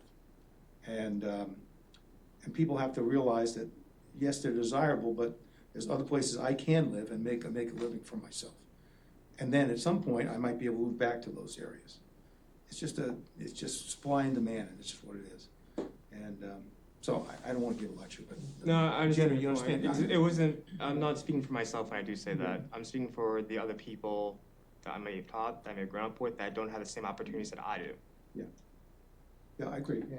And that's the system we live in, unfortunately. But there are ways to mitigate that in certain respects, and limiting yourself geographically about where your career is going to be is a problem, I think. And like I've lived that life, and other people have done the same thing. So no, it can't be done. It's just a question of saying, okay, I can't afford to live here. There are better opportunities over here, and it's a lot less expensive to buy a home there. And then you have a life, and then you can build upon that life there and have the space that you want. So, not for everybody, and I'm not saying everybody should leave, but I'm saying we're in an area that's just inherently expensive because it's a resort area. Okay, I've lived in resort areas all my life, and I was the guy who delivered, and I did the work that you were talking about. I was a working guy. Okay, but it's a question of being able to build wealth. And in order to do that, you can't be spending 40% or 30% of your income on housing. So, I just want to say, I think Jim brought it up. I think it's, I want to say, a chicken and the egg. It's a very complicated ecosystem. Do you change the zoning? That's going to bring business, or you bring jobs, and that'll be able to bring housing. There's a lot of complications here, some of which are outside, our purview, if you will. I want to see what the group thinks. I'm thinking, I would like to get Kathy Ledeck has put together a presentation she'd like to do. We have, Jim and I talked, we knew it was an ambitious agenda to begin with. Maybe would people be amenable to have Jim just go through and read the changes, give some more thought. We'll pick up this discussion at the next meeting, but I'd like to get to Kathy's presentation at least, The solar presentation was asked of Jim. We may end up moving that to the next one, but I just want to make sure we're productive. You brought up some really good issues, Seth, and I want to continue the discussion on those. But maybe just go through the changes since you weren't here. That way everybody's up to speed on what the suggestions are at this point, and we'll have some further conversation. Did you bring up the Before we solar panels on a flat roof? That, a flat roof is a perfect place to put solar panels. Perfect place to put solar panels. But the sun's not, doesn't, so, I mean, the world is round, so the sun, you need to tilt the panels. Well, let's, Yes. why don't we reserve that for, let's reserve that for the discussion, Okay, the presentation, so. I'd be like seeing it, Let me okay. just, in general, see if we've got a consensus. We'll go through the memo, not really get into too much detail, other than just so you can get up to speed as to what the changes are. That way we can get to Kathy's. If we have some time, we can pick up this. But I'd like to continue discussing that and, at the next meeting, if that makes sense. Everybody okay with that? Yeah. Okay. So Jim, you've read the changes, the proposals to the parking. You can just take us through others so we can understand and. So next section is building height, and actually this is the only other section that has alterations at this time. So building height and potential recommendations, so I'll just read verbatim. The committee recommends town council consider amendments to chapter 24024-16, downtown Main Street district, table 3 by amending section F of the table, number of stories, so essentially the heights of the buildings, from 3.5 or 4 maximum, which is what it is today, to a maximum height of 3 stories.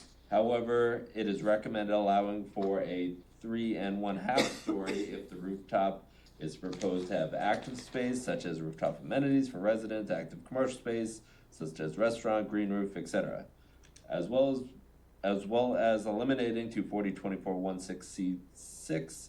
The 4th story of any building must be recessed, step back from the facade of stories below at least 8 feet. And the rationale for that is if you are dropping it from 4 to less than 4, that section is irrelevant at that time.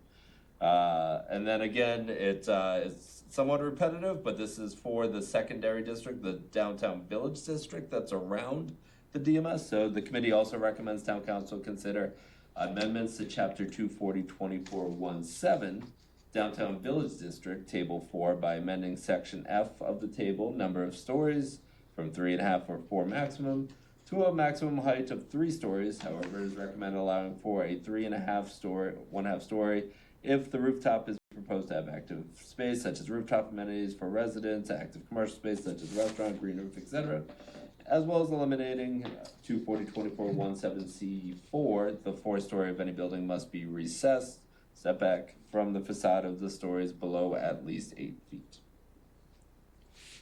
So, without getting into too much detail and the discussion on that, just to bring you up to speed, Seth, the thinking there had been, you mentioned like kind of the free market here and looking at what has been proposed and talking to Jim over time, what we're seeing is most of the proposals that we're seeing from developers are for the 3-story. We're not seeing a lot of developers who are interested in developing the 4. Match that with the concern residents, businesses have about having, and Mr. Gregory mentioned it too, he said I wouldn't want to have 4-story buildings lining Main Street.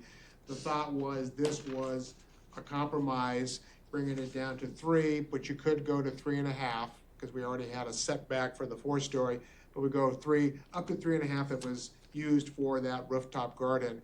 So we're really matching the reality of what we're seeing from developers for 3-story with, what the zoning regulations, but allowing a little bit more of a use.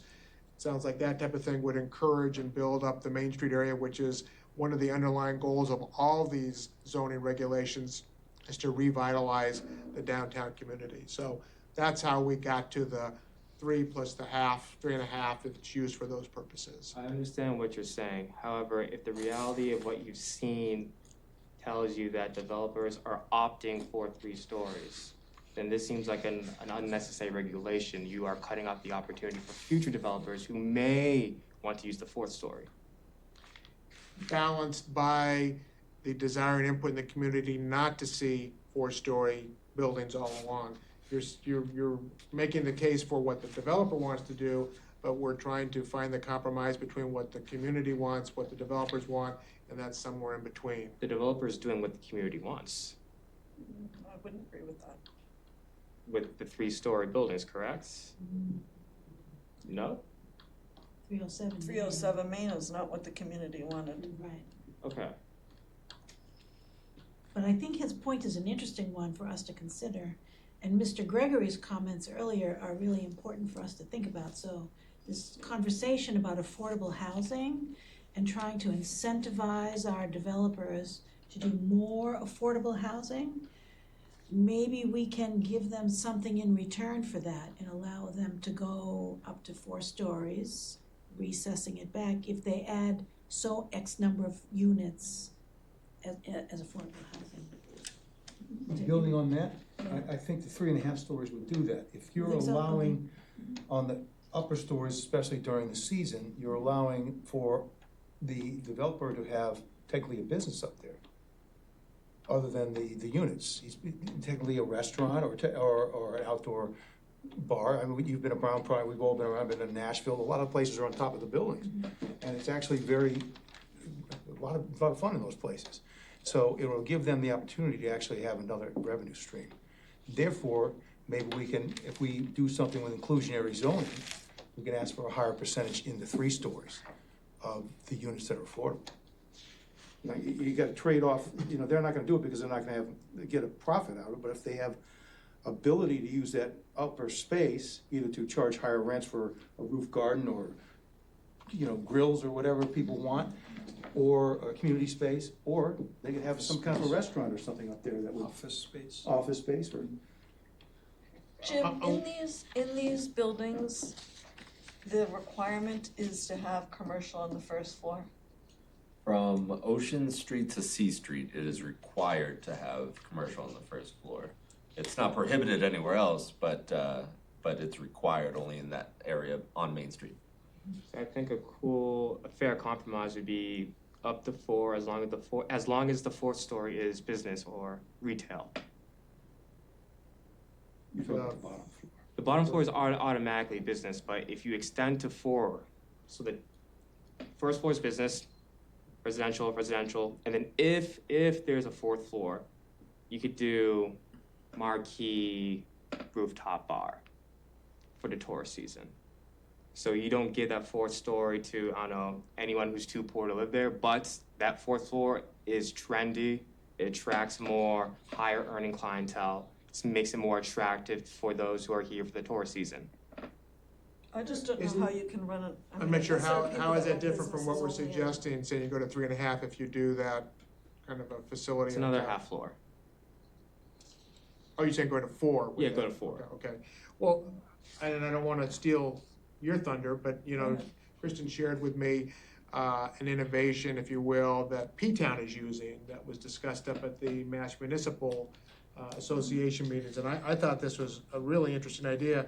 What they're doing is for developers to take advantage of height and density bonuses, so whether it's 3.5, 4, would be amend the zone's inclusionary zoning bylaw that requires the developer to build 1 affordable unit for every 6 units. So they incent the developer to build more affordable units if they go higher.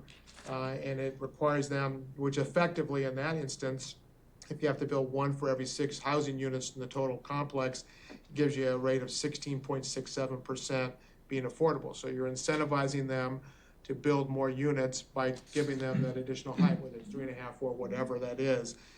Developers have an option of paying a fee in lieu of the affordable housing building to the Affordable Housing Trust, which is interesting to your comments about the cost.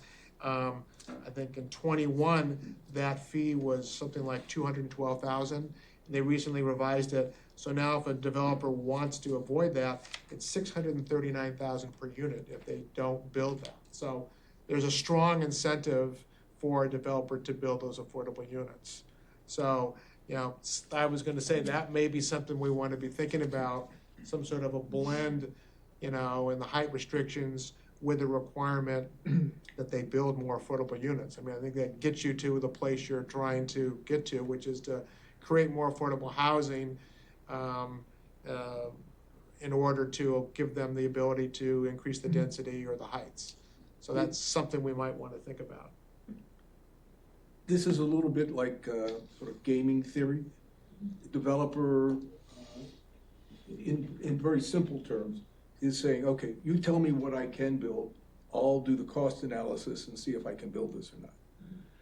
And if you then turn it into a game with profit and loss and roll the dice and all of those sorts of things, but you define it in such a way that it really is an incentive.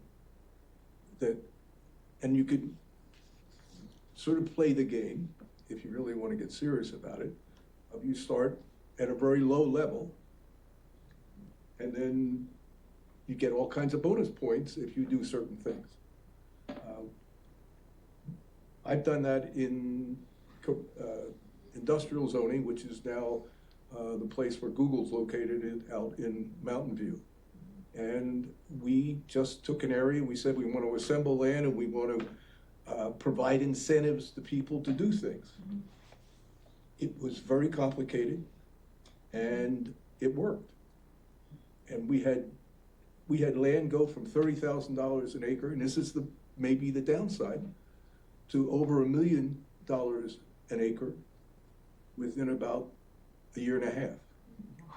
That's fast. And it was all because we had a whole bunch of areas that were, like half an acre and 3/4 an acre.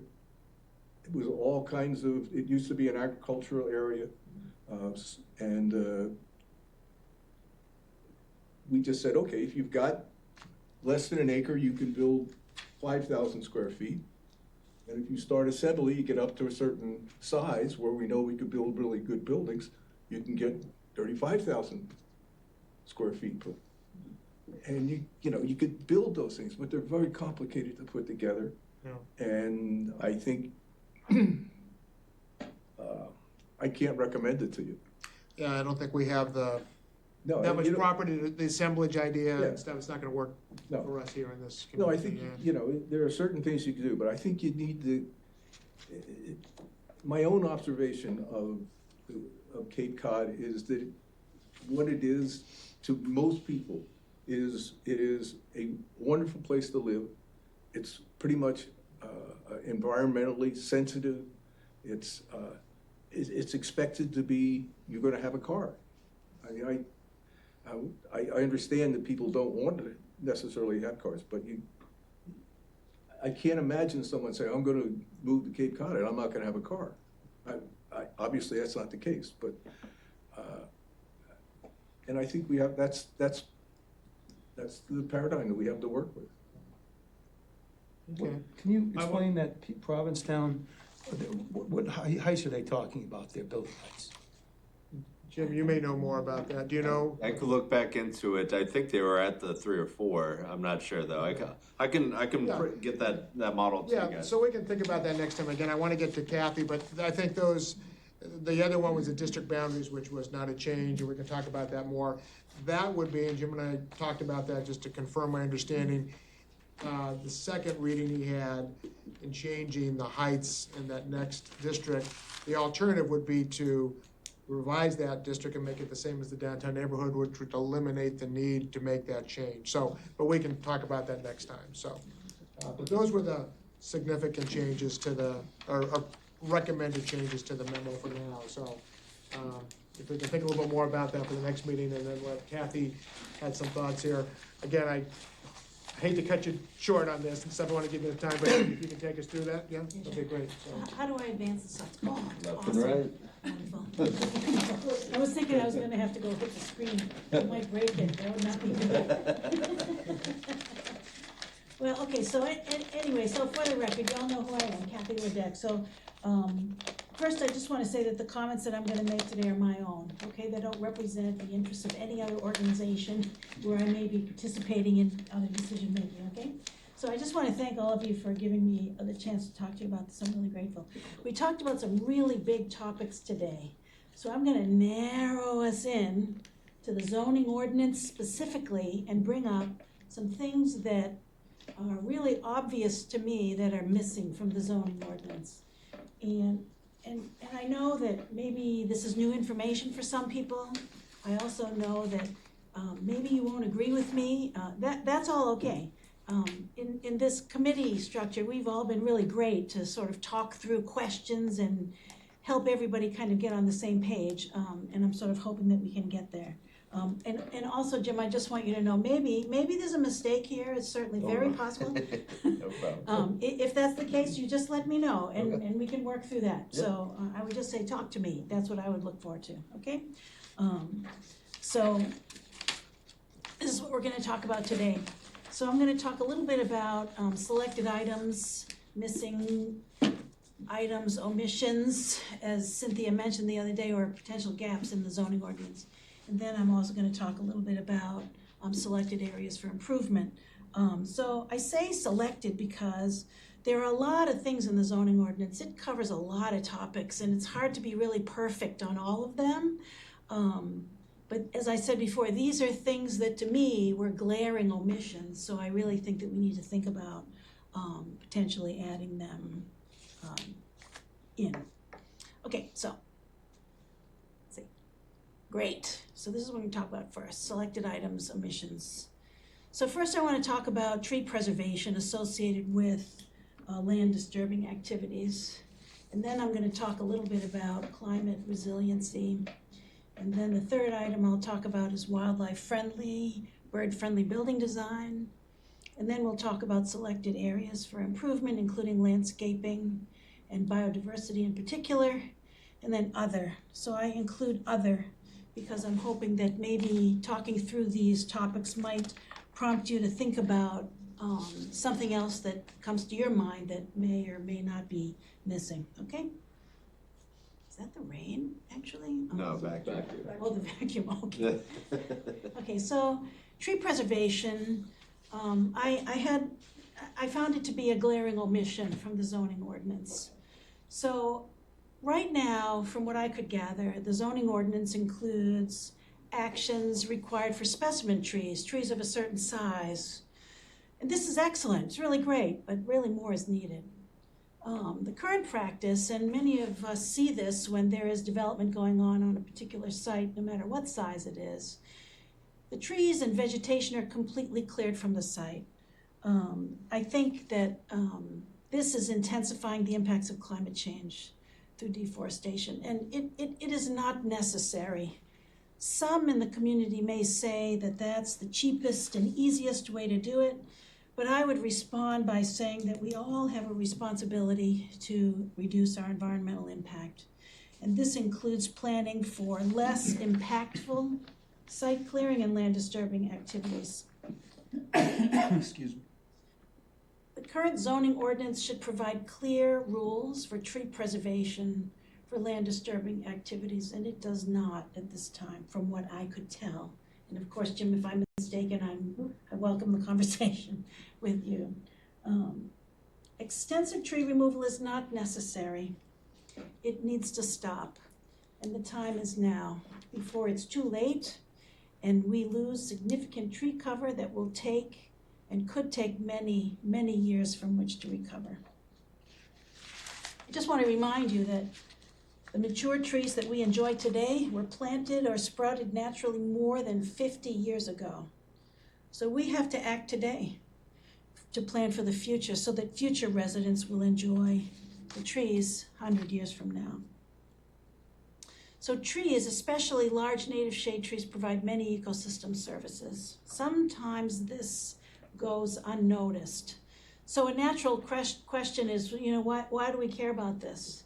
So trees do some important things for us. Sometimes we don't realize this, but they inhale carbon dioxide and they exhale oxygen. Sounds kind of important to me. They also filter pollutants from the air, absorb and filter large quantities of stormwater. So we lose this when a site is cleared. They also buffer noise, provide wildlife habitat, prevent erosion by holding soils in place, and trees cool the air around us through shade, reducing the heat island effect and ultimately saving energy and more. Many times this stuff is, we just sort of take it for granted. And I think it's really important for us to remember that trees have a really important role in our healthy living. They also protect us from the adverse impacts of climate change, slowing the impacts of heavy precipitation events, reducing the heat island effect by providing shade. They also protect us from heavy winds. I have a great example of that. The neighbor across the street from me has a huge grassy field. They removed all the trees and shrubs. It's not a wetland, so they were actually okay doing that on their own private property. It is so windy over there because the wind is just not being buffered, stopped by anything. So the first thing that we did when we moved into my house was plant trees and shrubs in the front yard so that I can buffer the wind. Trees also prevent soil erosion with respect to climate change, and absorb and filter stormwater and more. I think it's really important for us to keep all of these things in mind, because if we don't, we're going to lose all of the natural protections that trees can provide for us. It's also shown that man-made technologies to try and do all of these things, they can't do all of these things. So this is a really cost-effective way for us to try and protect ourselves from the future impacts of climate change. So we need and deserve all of these benefits. That's my opinion, of course. So I have a recommendation for the committee to consider, that the committee should consider recommending to the town council the enacting of a tree preservation ordinance for all land disturbing activities. Now that's a pretty overwhelming statement. It really is, but it's really important to do for all the reasons that I just mentioned to you. But I just want you to know that we should not reinvent the wheel here. I would suggest seeking out examples from other localities with tree preservation ordinances. And keep in mind that other localities have had these tree preservation ordinances in place for many, many years. In Montgomery County, outside of Washington, D.C., they've had their ordinance in place since 1992. They improved them over time and have learned from actual practice on what works. And of course, what doesn't work, right? So local examples, Mashpee has a tree preservation bylaw. It's the only locality here on the Cape with a tree preservation bylaw or ordinance. It was approved by the Massachusetts Attorney General in January of last year. Others, the state of Rhode Island actually has guidance at the state level for writing local tree preservation ordinances. It's actually a really nice guidebook. I don't know if you've ever seen that, Jim. It's really quite good. Of course, I spent a lot of time in Fairfax County, Virginia, working with their tree preservation ordinance. It's only a 5-pager, but it's really quite detailed, and it covers all land use and land disturbing activities. So when I say land disturbing activities, I'm talking about residential disturbance as well as commercial and municipal disturbance of land. You really need to cover it all. You can't really exclude one or the other. So that's my recommendation on trees. I'm going to try to go through this kind of quickly because I don't want us to be here until 8 o'clock tonight, you know. The second topic I want to talk about is climate resiliency. So all development and redevelopment projects, including municipal projects, should include an action plan for climate resiliency. Now I know in a lot of instances, this may be included in stormwater calculations, for example. It may be included in municipal projects or large development projects, but what's important is it needs to be codified. This requirement needs to be codified in the zoning ordinance. Every development and redevelopment project needs to be putting this forward.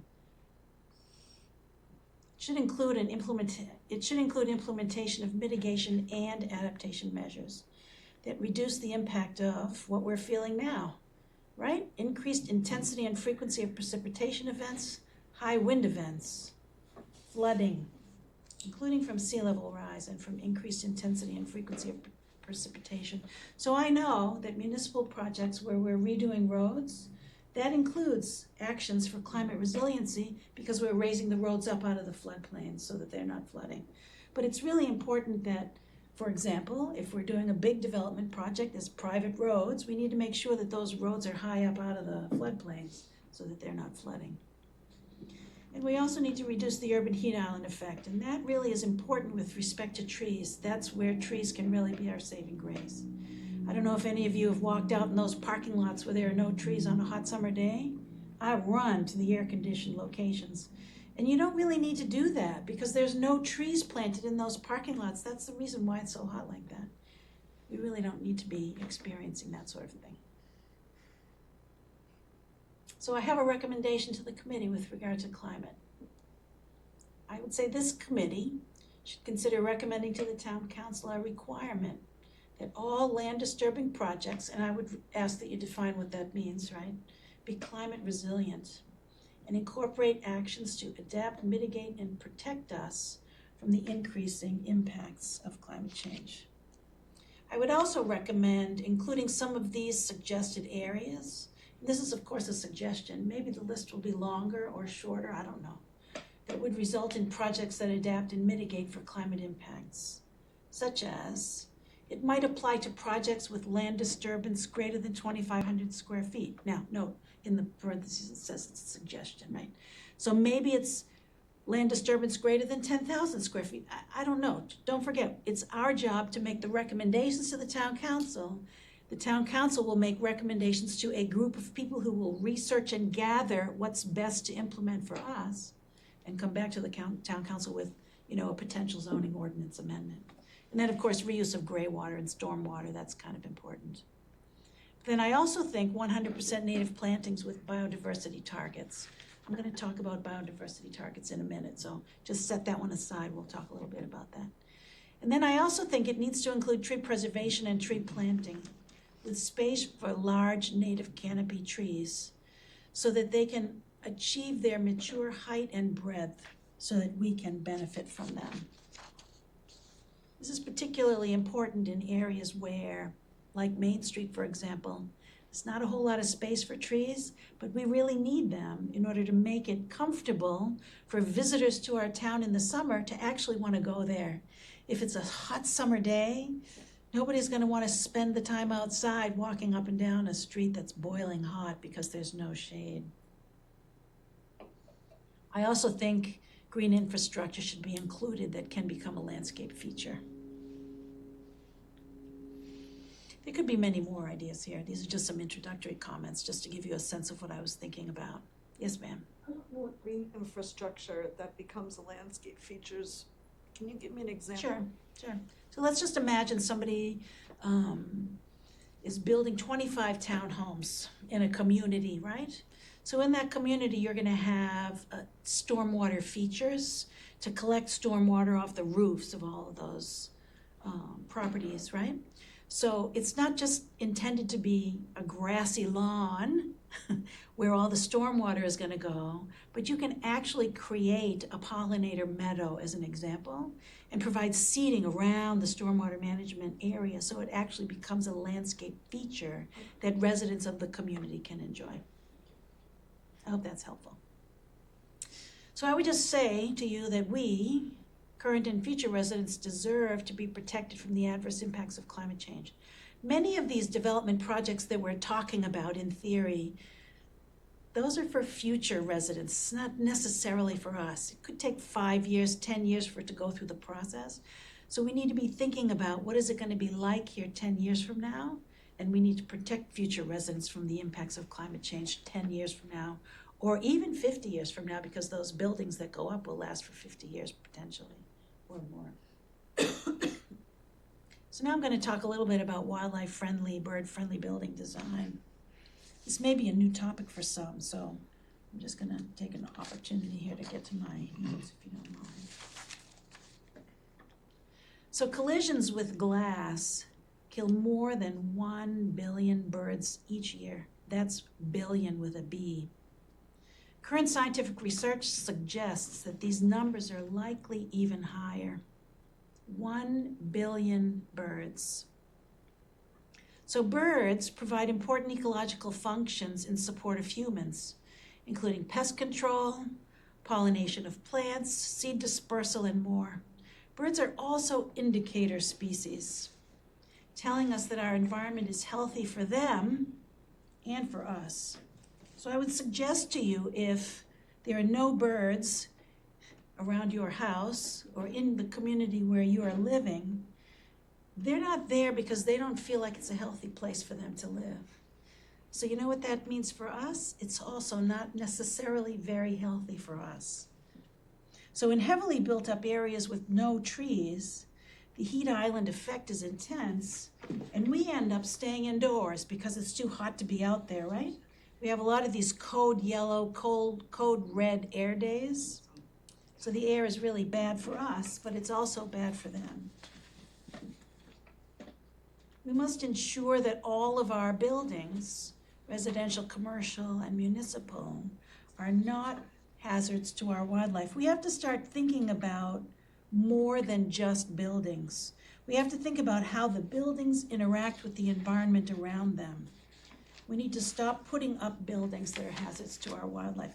This is not difficult to do. It sounds a little bit, esoteric, right? But it's actually not hard to do. The current zoning ordinance includes that lighting around buildings needs to be dark sky compliant. Isn't that right, Jim? Yes. Dark sky compliant. That's excellent. That's step one for protecting birds. Dark sky compliant means that the lights are not pointed upward to the sky. And there's no sort of, what's the word I'm looking for? Spillover of light up into the sky. It means that the lights are directed downward where we need them. It's important to keep in mind that migrating birds, when they migrate, and most of them migrate at night, they're migrating towards the moon. They're using the moon for their directional. So if you have a lot of lights directing upwards, you disorient them. So that's really quite good. But I do recommend that to the committee that we request the town council add to the zoning ordinance the need to use wildlife safe and bird safe materials. This is about materials selection and design. No mirrored or reflective surfaces such as mirrored windows. I've traveled a lot to third world countries, and for some reason they have this vision in their mind that when you put mirrored windows up on a building, that it makes it look fancier or more valuable. Well, it's more damaging to the wildlife, because what do you think the birds are looking at? They're looking at the reflection of the landscape around them on those windows, and they just fly right into it. So unfortunately, birds, although like humans, we can't see glass either. The difference between birds and humans is we see the frame around the glass, and we know that that's a window, so we know not to go there. Although, I do have a sliding glass door that I've walked into many times because it's closed and I didn't notice. But I've since put decals on that, so now I know it's there. This is about material selection with regard to windows. That we put in a requirement that says, please don't use any mirrored or reflective surfaces such as mirrored windows. For windows that open, you fully screen them, not half screens. If you fully screen the window, there's no reflection on the window. If the bird flies into the window because there's a minor reflection, they're just going to hit the screen, and they're not going to be killed instantly. Right now, they're mostly killed instantly. I would also suggest that large expanses of glass must include exterior decals, fritting or etched designs on the exterior of the glass to break up reflected images. These can become feature design elements for some buildings. So think about a recreation facility that could be built that would include an indoor swimming pool. That's a great example, actually. They're going to have, on one side, windows to bring light into the swimming pool, right? Those windows are deadly for birds. But why not put a fritting or etched design on those windows that show, I'm just suggesting, waves, for example, and fish, and wild pictures of wildlife there that will help break up the reflection on the window? Not hard to do. This is about material selection. Varied roof lines, trying to avoid long expanses of the same architectural materials. So just as information for you, the Yale Bird Friendly Building Initiative includes links to wildlife-friendly, bird-friendly ordinances that have been approved and implemented to date, including links to the language of these ordinances. Some of them are very lengthy, some of them are a little less lengthy, but I'm just giving you the website that you can go and look at. And of course, this will be posted in the minutes to the meeting, right? That way anybody who's watching online can go to these sites to have a look at it. So municipal buildings statewide require this in Minnesota, Illinois, Wisconsin, and Maryland. When I moved back here to Massachusetts, I admit I was surprised that nobody's talking about this here. I really am. This has been going on, discussions about bird-friendly buildings, for probably 15 years now. More than 26 localities around the country have implemented bird-friendly ordinances. I've always thought of Massachusetts as being sort of cutting edge on the environmental protection side. I'm kind of surprised that the only locality in New England is Portland, Maine, that's implemented this. But they just did it this past year, so it would be very interesting to go and read their materials. The U.S. Forest Service, National Park Service, and U.S. Fish and Wildlife Service visitor centers are retrofitting windows with feather-friendly decals. I actually brought some with me so I can show you what they are, and I'll show some pictures. I pulled out some pictures of what some bird-friendly windows look like. New construction for these federal buildings is using bird-friendly building design. Now, I can't speak for what the current administration at the federal level is going to do right now, but I can only tell you that this is what's been done up until the 20th of January of this year. So there are numerous research reports and publications that cover this material, including this here. I'm just going to put these references online so that people can look them up and go and read these articles. Bird Collision's Handbook for the National Park Service, and then ABC Birds, that's the American Bird Conservancy, has a bird-friendly building design guide. And there's much more. Okay, so that's it for bird-friendly buildings. I'm gonna pass this around so that you can have a look at this. And then I'm gonna show some pictures at the end, which show you pictures of buildings that have implemented some bird-friendly design features. You can have a look at that, okay?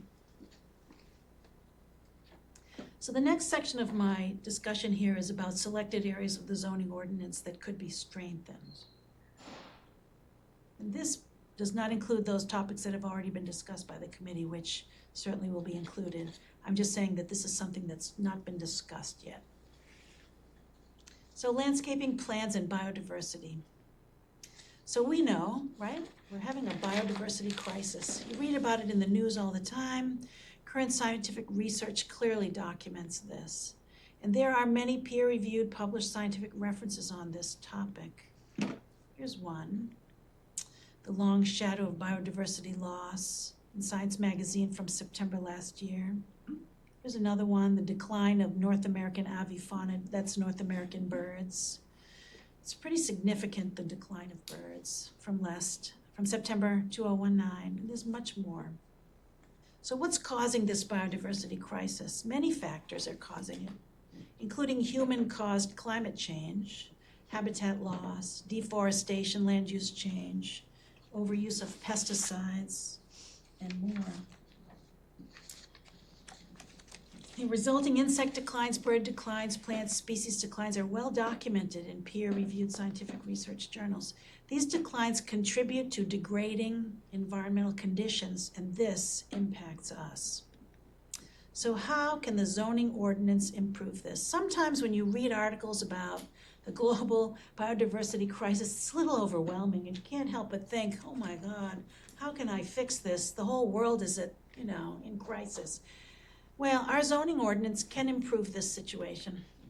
The current zoning for landscaping plants requires a focus on native species, right, Jim? Yep. This is excellent, and this is going to bring us sustainable landscapes. What I would say to you is our goal needs to be not just sustainable, it has to be resilient landscapes. And this is achievable by increasing the diversity in our planned landscapes. So I want you to keep in mind that every development project or redevelopment project is really an ecological restoration. All those landscaping plans are meant to restore the landscape and restore the ecosystem functions. Every land disturbing activity should aim to reduce its impact and improve environmental conditions. So this is my recommendation to the committee. Consider recommending to the town council to ensure that the following requirements for all landscaping plans are codified into the zoning ordinance. And this really ought to include municipal plans. There may be work going on to do some of this already. But what's important, and Jim, I'd like to think you're gonna work here forever. But what's important is, you know, whenever the end of forever is, just let me know, because we wanna make sure that this stuff is codified, so that all of those staff who work with you on these things know what the guidance is that they really need. So I would say 100% native plants. I'm not willing to budge on that, because we have lost so much biodiversity through the use of non-native species. I would also say, with regard to plant diversity, a biodiversity target needs to be followed. And you should achieve no more than 10% plants in any one plant category should be of one species. So for example, I've seen projects come through where they have to put privacy screening up on one side of the property. And it's all one shrub. It's all exactly the same. And you know what happens? A few years later, one pest comes in and it wipes them all out. So there's no resiliency. That privacy screen planting that you just did is not tough enough to be able to fight off the impacts of that pest. But I would also say no more than 30% of one genus. So that's a scientific term which talks about family of trees, plants, and shrubs. So let's talk about oak trees, for example. Oak trees are all in the genus Quercus. So there's different kinds of oak trees. You've got scarlet oak, you've got white oak, you have swamp white oak. What I'm saying is no more than 30% of any genus, so no more than 30% oak trees. No fertilizers. Native plants thrive in local soils without fertilizers. They actually don't want it, and they will not do well if you use fertilizers. They don't do well. What they're looking for is the leaf litter, the nutrients that come from the natural composting of leaf litter. I would also say we need to move towards all lawn and turf grass areas should be replaced with native sedges and ground covers or non-woody native meadow species. Lawn and turf grass, it's not native. Lawn and turf grass has also been shown to very clearly not absorb stormwater. It just runs off. So what do we do to make our lawns green? High nitrogen fertilizers. We talk about water quality in the area. What's impacting water quality? High nitrogen. We probably need to really think strongly about whether or not we should have any fertilizers. I think it should be prohibited. These contribute to the degradation of water quality. I would consider a town-wide ban or limit on fertilizer use, and ask that you look at the Orleans fertilizer ban of October 2022. I actually don't know the status of that. It's being considered at the state level, but you know, that's 2 years ago. I'm not really sure what the status of that is. But I would also review other examples from other localities and seeing what they're doing with respect to banning fertilizers. We have a water quality issue here on the Cape. Many of our water bodies, a lot of our ponds, they're filled with algae and other bacteria growth in the summer. People can't go swimming in them. It's because we're continuing to add to that problem. I would say we need this to maximize ecological restoration on our landscapes. So in summary, I recommend that the committee consider including this material in the recommendations to the town council. Implementing this will improve management of the built and natural environment and contribute to improved environmental conditions. This benefits all of us, and I would say we deserve this. So now I'm going to show you some sample images of bird-friendly buildings because I suspect this might be a new topic for some of you. So this is an office building. What's kind of difficult to see here is these long rectangular windows, in fact, have a screen put in front of them. You see the white sort of hatch mark there? There's a screen in front of all of those windows. So that's a bird-friendly material on a building that prevents collisions. It's also a green building to the extent that it has the plants are going up the side of the building. So they actually have trellises in there to allow the coral, honeysuckle, which is a great pollinator plant, to climb up the side of the building. This is a beautiful building. This is a bird-friendly building, National Museum of African American History and Culture in Washington, D.C. Underneath, the structure on the outside of the building where the lights are coming from is actually a building covered with windows, large expanses of windows. On the exterior of the building, they've added this, I guess you could call it an applique, really, this design on the outside. It's just a gorgeous building. And if you haven't gone there to go to the Museum of African American History and Culture, you need to go there to look at the building because it's a stunning building. So this is a perfect example of the problem. If you look on the left, you see the reflection in the windows? It's a reflection of trees. So that's what birds are seeing. And you know what they're doing? They're flying into the tree, but they crash into the window before they get there. On the right-hand side, you can see the dots on the window. Those are the bird-friendly dots that I just passed around here. And these gentlemen on the left are installing the dots on the windows. And you can't, I'm sorry this is not a great photograph on the right, but the windows on the right have the dots on them. If you kind of look closely, you can kind of see it there.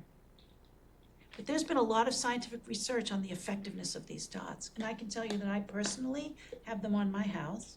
I have also installed them on 2 other houses in the town of Yarmouth. And the collisions are not occurring anymore. So you can see the dots on these windows. It also gives you a sense of the extent to which it does not obstruct the view. So these are some samples of images of etching on glass. So I mentioned to you, when you have large expanses of glass, you can etch designs in it.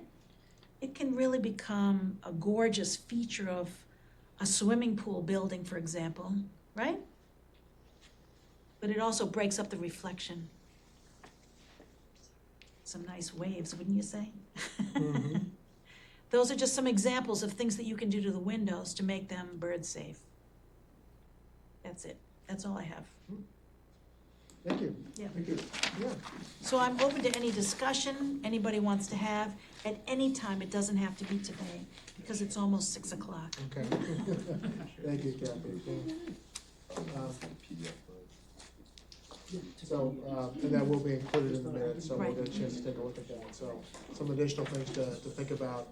I think, given the hour, we will move items after the solar presentation. And we touched on some of the discussion about the inclusionary housing ordinance, but we're gonna talk about that a little bit more at the next meeting as well. Jim's gonna do some research on the Provincetown. Well, So, Cindy already got the Provincetown, 4 stories, if you do a bonus for inclusionary. oh, okay.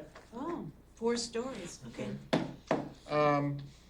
So then that leaves us, go to item H, which would be confirmed date and time for our meetings in February.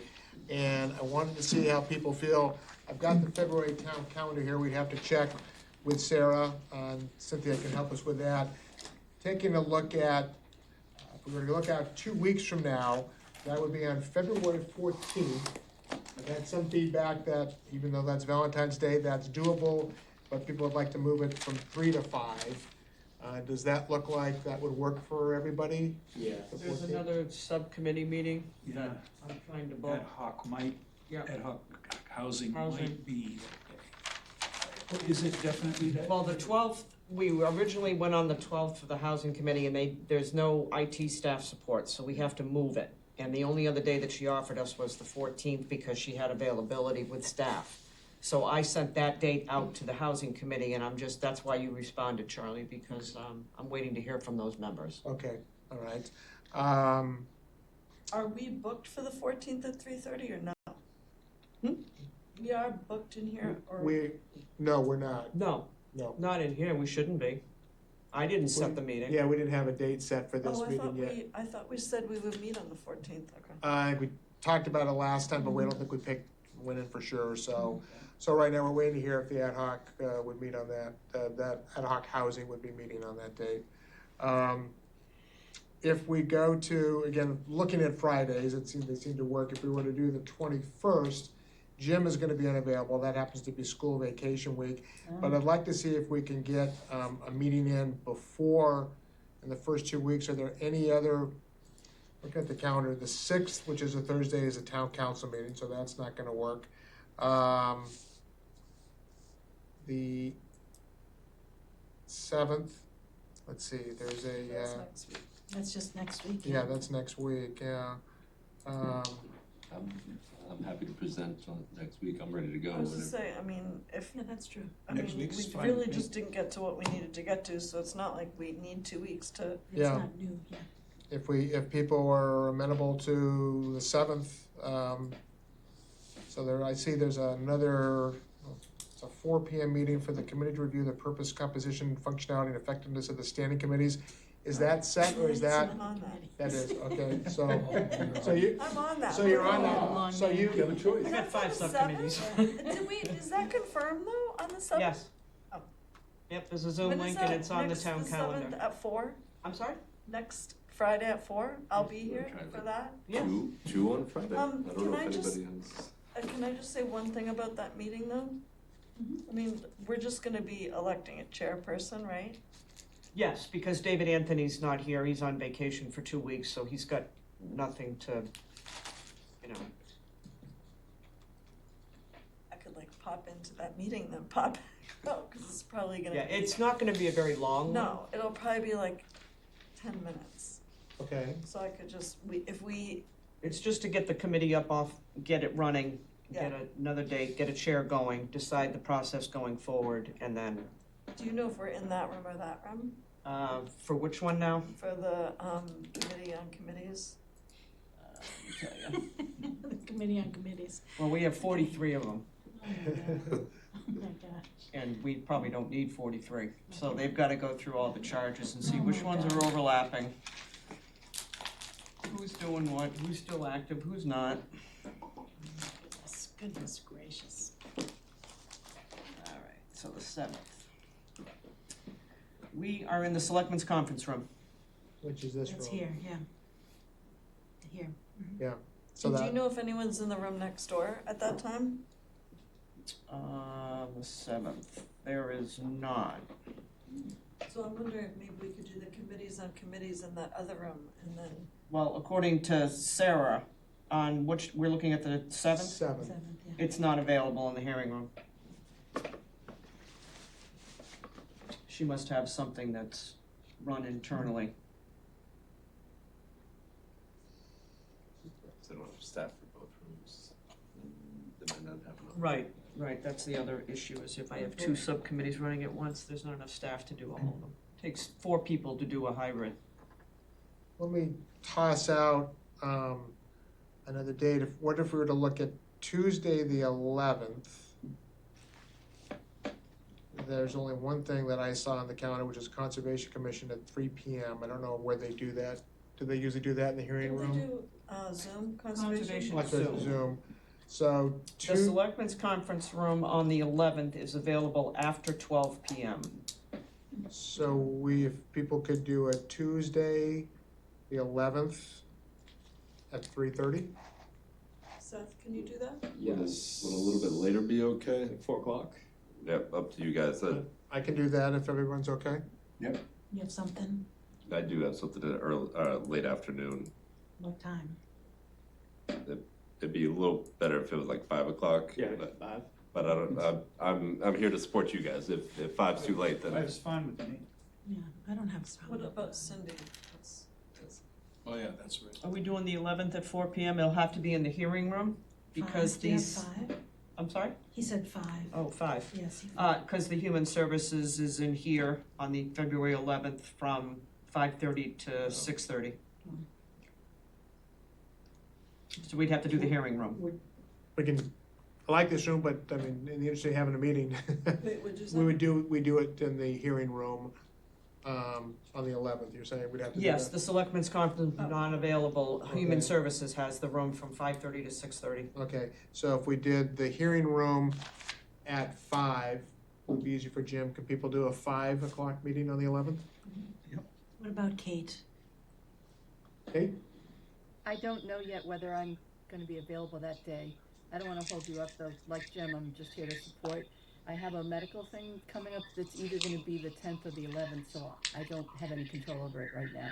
Okay, If I'm free, I'll be there. okay. Why don't we go ahead and say Tuesday in the hearing room 5 PM on the 11th. Okay. And you'll make sure that that's on Sarah's calendar for I sure? will send her a message asking, Just to confirm that? Yep. Okay, thank you. And then I was gonna suggest, going back to a Friday, the 21st, I asked Jim a little bit about that. That might be a good opportunity, you know, at that point, if we didn't really have any presentations to kind of talk about some of these other issues, start talking about the memo and things, that might be a good opportunity for just, you know, for us to just have some conversations, because he'll be out of town.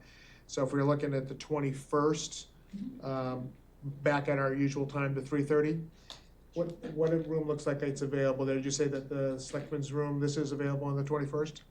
Let's see, 21st. Both of them are open all day. Okay. Both rooms. Let's do this at 3. Will you be able to make that? Yes. Would you like to move it up? 21st? 21st, Friday? Yup, in my schedule, yeah. Okay. Would people like to do it a little earlier, at 3 o'clock? I know we've done 3:30 to accommodate you, but since that's school vacation School week. vacation week, so yeah, I should be like free. Okay, I wouldn't mind 3 just because it's a Friday and yeah, that's what I'm thinking. So let's say, the 21st, And you can make it Yeah. at 3. Yeah. Yeah. So at 3, not 3:30. right, Yes. and Cynthia will confirm that, but we'll look at the 21st, in this room at 3 PM. Okay. And then we'll do the 11th, like we said, 5 PM in the hearing room. And that way everybody's Valentine's Day is free. Okay, and while we're here, I just printed out the March calendar. I don't know what you have, Cynthia, yet. On the town calendar, every Friday looks like it's wide open.